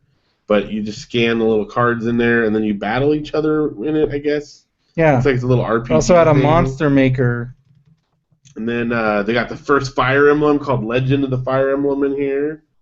That one sold 120,000 copies. That's the most popular of the ones they got listed in here. Yeah. They got a pachinko game, of course, because it's very popular in Japan. They got a Mind Seeker. It's kind of like Brain Games or Brain Age, for the new ones. But it says you can, according to Mind Seeker, you can increase your psychic powers by practicing the exercises presented in the game, which was designed with the help of a well-known Japanese psychic. Wow. So it's like Brain Age, except Psychic Age. Psychic Age, right. And the big one, Mother. Mother, yeah. Original Earthbound game. Ultra Quiz Across America with a guy that looks just like Hitler in there. I don't know if that's weird. On purpose or not, but it definitely looks like it. We got New Demon Island. Off to the Races is like a horse racing game. Like a straight up betting on horse racing. But it's just like betting, races. Yeah. Like it doesn't look like it has action. But it sold 78,000 copies. Yeah. Momotaro Dentetsu. I don't know what that is. It's a train trip across Japan. Wow. So they had some interesting stuff. Dragon Ball Z 2. Final Fantasy 2, 3, and 5. Dragon Warrior 5. Political Mahjong. Work your way to the top in politics by winning Mahjong matches. And then another pachinko game. Another pachinko. Yeah, interesting. So anyway, there you go. That's some stuff they had in Japan that we don't have. Any good letters? In the letters section, let's go to the front here. There's just kind of a funny. There's a winner of the contest. They got to go to the Pro Bowl in Hawaii. Oh wow! So this is one that I would have complained about because it's football. Except you get to go to Hawaii. He went from Jonathan Hoff from Hutchinson, Minnesota. He got to go to the 1993 NFL Pro Bowl. He and his dad got to stay in a hotel in Honolulu that many of the players stayed at, and they got to hang out with them at the pool. Anyway, so it says that he was just getting back home. When he found out he got the award, he was just getting back home from riding a snowmobile, and then he got to go to Hawaii. So that's cool. That's pretty awesome. But there was a little letter. I just think it's funny because usually, if you're not familiar with Nintendo Power, they were very Nintendo biased. Yeah. I mean, even as a Nintendo fan, I understood that. And they only printed letters of people saying nice things. And so the last issue, they had done an article about the making of Super Empire Strikes Back. And I just think it's funny they published a letter that someone didn't like it. He said, I like the fact that the making of article was based on Super Empire Strikes Back. But that's still not enough to make it an interesting section. I think this article is boring and a cheap way of killing space. Why don't you use space to increase coverage for classified information or Counselor's Corner? That's like a thing they would put in Mad Magazine, not in Nintendo Power. So that's just sort of a rare treat there. So anyway, that's about it for the letters there. Nothing too exciting. Any cool celebrity stuff? They've definitely stayed away from that over the years. There's comics and stuff now. They've got a cool little members special with those pull-out thing with like the Magic Eye 3D things in it. This is like the big mega issue here. Then they got the top titles of 93. I don't want to go through all of them, but how about just the NES ones from 93? They had Yoshi's Cookie, Jurassic Park, Kirby's Adventure, Battletoads and Double Dragon, and Mega Man 6. Nice. And Legend of Zelda Link's Awakening. Oh yeah, on Game Boy. Which I'm playing right now. It's pretty good, right? Yeah. Yeah. The DX version. That's right. Yeah, see, this is like original. So they hadn't even gotten that yet. Cool. All right. This contest, pretty sweet. Contest here. Because we're talking about Arcade Expo Off-Road. Yeah. Well, this is the Super Off-Road Contest. Go off-road with reigning Baja 1000 champ Ivan Stewart at the Baja 500. So I guess you get to go on a trip to Baja. Yeah, get down and dirty with Ivan Stewart at the Baja 500. See how the champ and his team gear up for the big race. Be a part of the chase crew on race day. Wear the official team uniform and take home one of his racing helmets. And win Super Off-Road the Baja for your Super NES from Trade West. I remember that game. It was great. You got to go to Mexico. It's pretty sweet. Second place, you got a helmet in the game. It's pretty cool. And then you got the jersey for... New Jersey. The last one. New Jersey. New Jersey. New Jersey. So, let's see. So, Also, in the last thing I was going to mention here, in upcoming things, I don't know if you ever played this one, but they're at the end of the NES era. But the only other game they mentioned that's coming up that was interesting, in addition to Rescue Rangers, well, they got the Ren and Stimpy game Buckaroos. Yeah. But they also are going to be talking about the Star Tropics sequel, Zoda's Revenge. I remember it, but I never played it. It's cool, and they kind of fixed some of the things with Star Tropics that were tough. Very good game. So if you're into NES, if you haven't checked it out, you should try it. All right, you ready? Yeah. All right, top 20. We're going to do all 20? Well, no, that's the name of the list. Well, I always do the top 5 for each category because it's fast. We'll start with Super Nintendo. Top 5, number 5, Street Fighter II, The World Warrior. Still hanging in there. It's in there. It's not the only one on this list, but we'll get to that. Number 4, Super Mario All-Stars. This is the one that had like the... Yeah, but that was like 4 games in one. 4 games in one. And they were like the enhanced versions. Yep. Oh, dude, that was like awesome. Plus, you got the first chance to play the Japanese Mario Which are impossible. 2, which is very impossible. I'm still tempted to get that on Virtual Console just so I can actually beat it. That's the only way you can beat that game, I'm saying, is with save states. Number 3, you got Legend of Zelda: A Link to the Past. Best game ever. And it's been on the thing for 25 months there, so it's been there for a while. Number 2, we got Street Fighter II Turbo. So you got 2 Street Fighter games. That Turbo for Super Nintendo was like, that was also like the best. Yeah. Like when it comes to Street Fighter II, like on a console, because you could do the turbo speeds, you could play as the bosses, and it had like some extra little flourishes that even the arcade Turbo didn't have. I really liked it. But interesting, the little blurb under Street Fighter II, the original one. If the fighting and speed of Turbo get too fast for you to handle, check out the original. Except you can slow it down in Turbo too. Well, please still buy the original one. That's basically what they're saying. Yeah. But it didn't even matter because Mortal Kombat was out by now, and that was... And right there, that's all anybody cared about in 1994. I mean, come on. Mortal Kombat hits the chart. It's all Mortal Kombat all the time. Yep. So. And that would stay strong through 1995 when the movie came out. And then it was all downhill from there. That was the end. All right, over on the Game Boy front, number 5, Metroid 2, Return of Samus. Which I started playing. Started playing a little bit of. A little bit. It's a good game, though. But it's just like too many games. It's in that like original Metroid game. I mean, yeah, it's great. It's kind of like halfway between Metroid and Super Metroid, I would say. Yeah. Well, and it literally was, time-wise. Kirby's Dream Land. Yeah. And then a testimony to how crazy people were for Mortal Kombat that even on the Game Boy it was doing well, which a fighting game with 2-button black and white Game Boy, that probably still sold 1 million copies on Game Boy. There it is. People could not get enough Mortal Kombat, even though I know for a fact that Mortal Kombat on Game Boy, borderline unplayable. I'm sure. I mean... It is amazing what they accomplished on game. I mean, you can see on that Legend of Zelda game. For fighting games, I mean, come on. Yeah. Come on. It has 2 buttons. There's not a lot to do there. There's no shoulder buttons. There was nothing. That thing's got to be garbage. I'm sorry. Number 2 on the Game Boy chart, Super Mario Land 2, 6 golden coins. And number 1 on the chart, Legend of Zelda: Link's Awakening. Awesome. So, really good. Got lots of Legend of Zelda on the top up there. And now we'll move down to the NES charts. Again, we're very late in the game here, but we do have a new one on the chart here. Number 5 is Jurassic Park. Never played that. I never played it either, but apparently it just came out pretty recently in the timeline here. Right below it, by the way, number 6 is Metroid, so that's still hanging in there. But then at number 4, one of my favorite Nintendo games of all time. Tecmo Super Bowl. Yes. Definitely so holding great. on in there in the top. Number 3, we have Kirby's Adventure. That's, it's his second one. He started out on Game Boy. At 64 months on number 2. 64 months on number 2, The Legend of Zelda. Months. That's over 5 years. That's impressive. And it is a great game.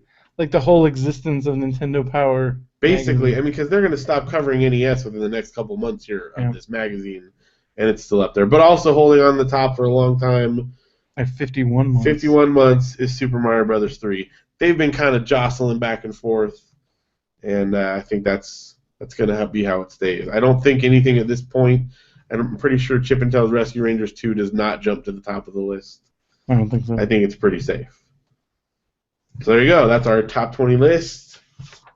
That's our Nintendo Power for 1994, January. And it's pretty good. You got some cards. Some cards that are still in there. I never punched them all out. Man. I was that kind of kid. Because I know I punched those out, and they were like, who knows where those ended up. I don't know. I just didn't do that. Also, I did apparently. I'm pretty sure the Pogs were separate.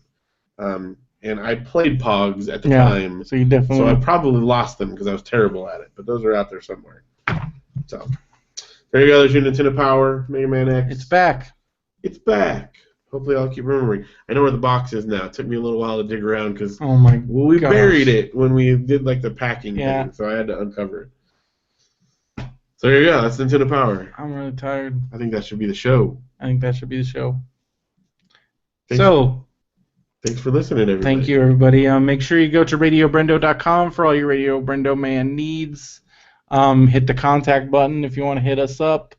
And any other things, go to BenviewNetwork.com. We got new episodes of Matt and Brendo's wrestling show. Most recent one is our Fast Lane wrap-up with Hal Lublin.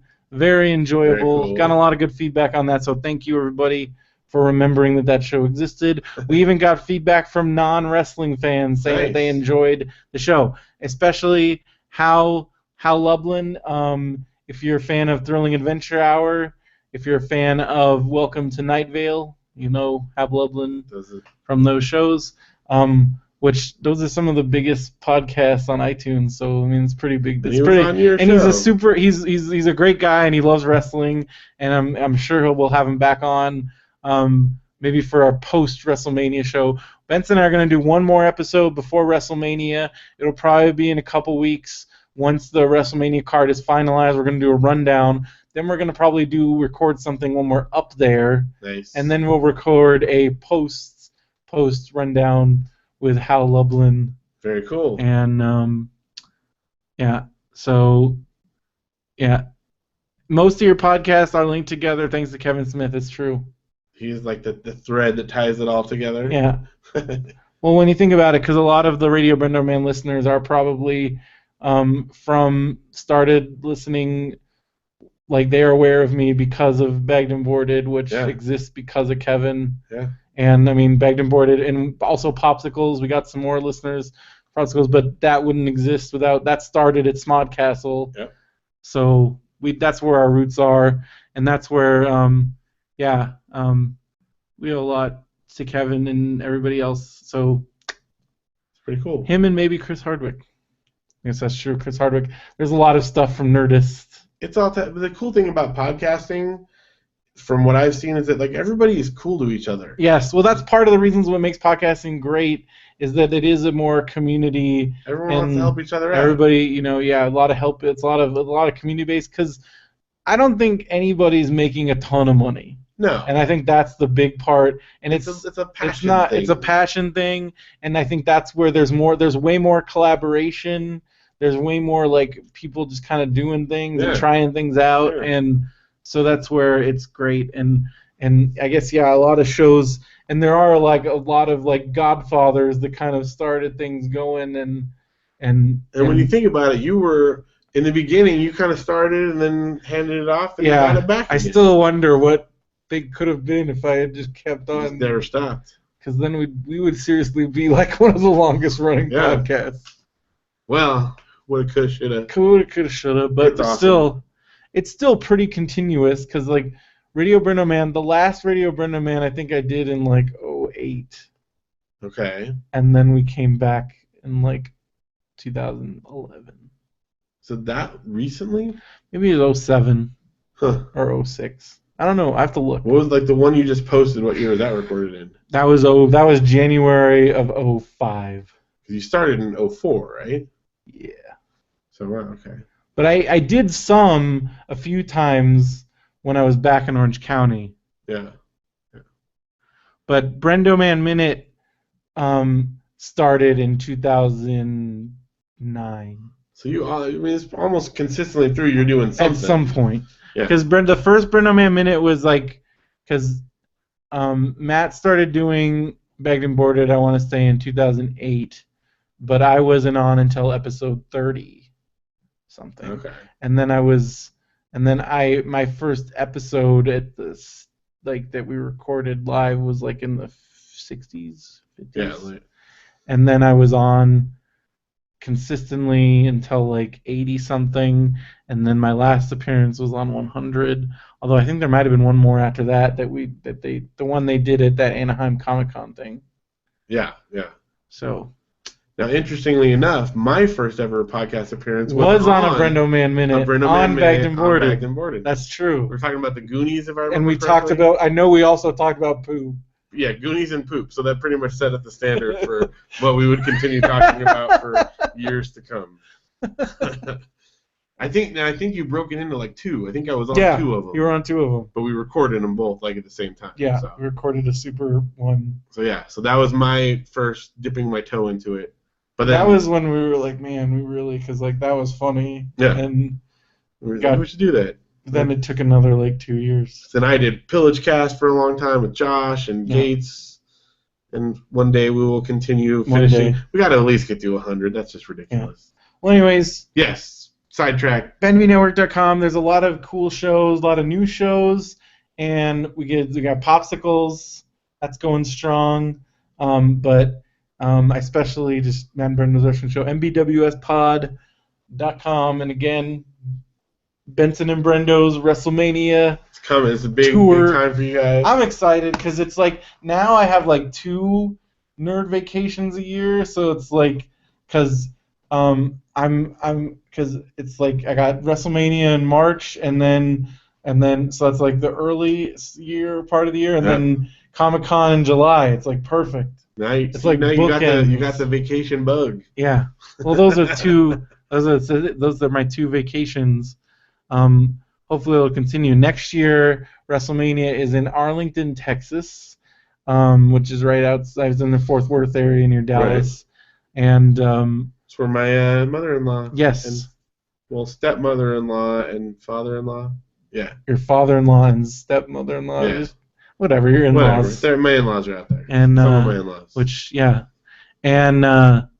And then there's rumors. The big rumor is they are eyeballing. So Minnesota is building a new stadium because the Metrodome or whatever it's called is falling apart. Notoriously, a few years ago when there was those snowstorms, the snow that came through. So it's kind of they need a new stadium. And as I've said many times, and the reason why we're at AT&T, Vince McMahon loves new big stadiums, and he also loves beating the Super Bowl to new stadiums. So they are eyeballing Minnesota for 2017. Visit your mom. And I can go visit. And my mom actually, she saw it on the local news in Minnesota that they're talking about. So if it's actually being covered there, it seems like it might happen. And she's like, you can come visit. And I was like, yes, I can. That's awesome. I will come visit you in 2 years when there is a wrestling event. And I can just imagine she's going to be so mad because I'm going to be like, Mom, I'm good. Because she'd be like, you can be here for the whole week. And I'm like, and I'm going to be going to wrestling shows every day. Do you have to go to the wrestling show, dear? Yes. Well, because then I feel like I got to, because like I did the 8 shows. I want to break 8 shows. Break it. But this year we can't do it. It's too spread out. And also that Ring of Honor show sold out. Are you counting the stand-up? No. Okay, that doesn't count. But even then, we still wouldn't have made it. Okay.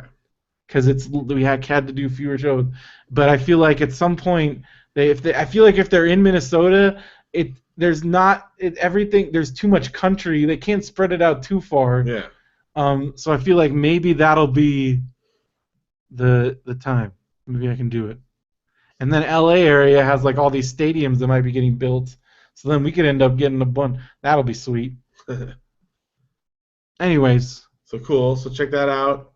BraxComics.com. Yeah, new one just posted. New one now is up there. I haven't even read it yet. It's fantastic. It's fantastic. I recommend it, yes. That's good. PopVoxMusic.com for all your PopVox music needs. BrendoMan.com. Yeah, I'm posting some stuff on there. WebComicsAdvocates.com. Yep. Check that out. Got some store again. Whereas we're gearing up for the next panel. We're getting a couple new likes here and there and stuff. Yeah. It's always grown. We're so close to 200 likes on Facebook for Radio BrendoMan Facebook. Tell your friends. Tell your friends. Even if they don't want to listen to the show. Just share the page and tell them to like it. That'd be really cool because Phil really wants 200 likes. I mean, we're so close. Especially since Brax has over 200. Yeah. I think that's the thing we have that has the most likes. Yeah. Although Popvox has a lot too, but I can't remember which one is the most. Yeah. So yes, please. And rate and review on iTunes. That'll help us out and all that usual stuff. Yeah. Share with your friends. We know we're a hard sell, but it might be worth it. Yeah. And most of all, thank you guys for listening. Thank you. Because you're the reason we get to do this. So you're awesome. Yeah. And, yeah. All right. Well, until next time, I mean, we'll probably be back, what, Friday? Yeah, I think so. Saturday? Friday or Saturday, yeah. We'll keep you posted. Oh, yeah. We got Brian Apodaca wants to be on the show, so maybe this weekend. I gotta let him know when we're gonna do it. So once we figure that out, I can let him know. Because I'd like to have him on. BA. I think. Does he go by BA Baracus ever? Because I think that might be the new nickname I give him. But I know he wants to talk about WonderCon coming up, and I think he's gonna have a table.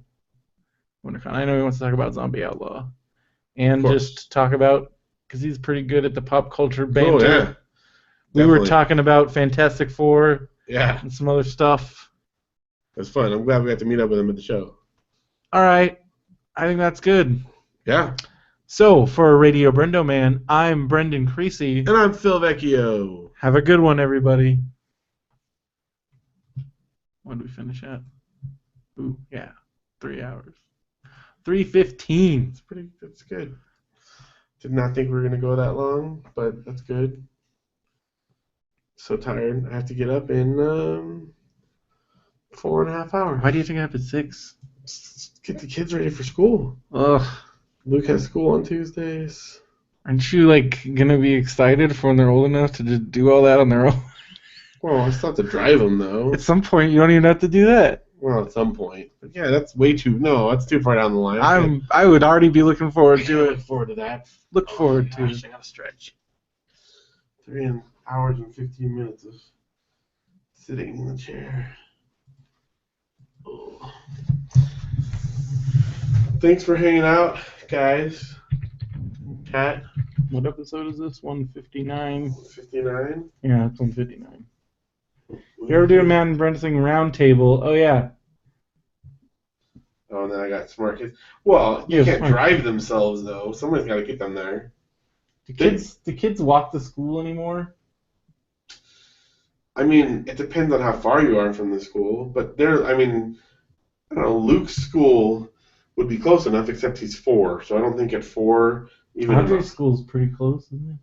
It's like... Oh, no, that's... It's like 1.5 miles, 2 miles. Wasn't where Janelle went? Janelle's old school was really close. Oh, I thought that was the same school. No, it's a different campus. Oh. So it's the same school, but they have 2 campuses. And the one that she's at now is, I don't know, maybe 2 miles away, something like that.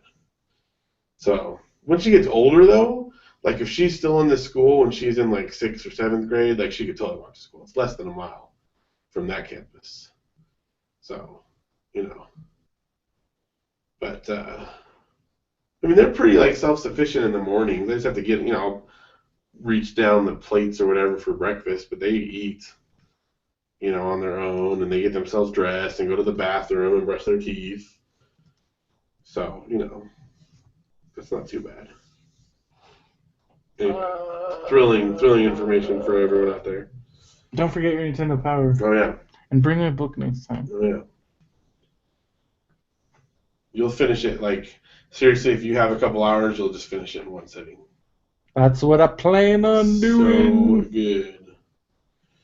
What's this here? What? He said something else. He said they jaywalk 20 feet from the crosswalk. I know that for sure. And that's with their parents holding their hand. Yeah, it's always crazy to me when I see people with kids jaywalking. I'm like, first of all, that's a bad example. Right. Because then somewhere down the line, those kids are going to jaywalk by themselves. And if there's one thing that I feel like it's where I get the most old manny, it's kids jaywalking. Yeah. It drives me nuts. It's just, yeah. It's bad. It just looks, I don't know.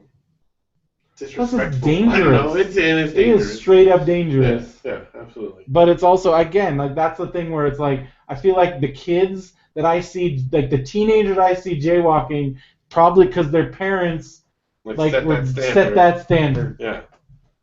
Because it's not. I mean, I just remember one time I was driving by the Buena Park Mall. These kids were straight up jaywalking, like on freaking on La Palma right there. Right.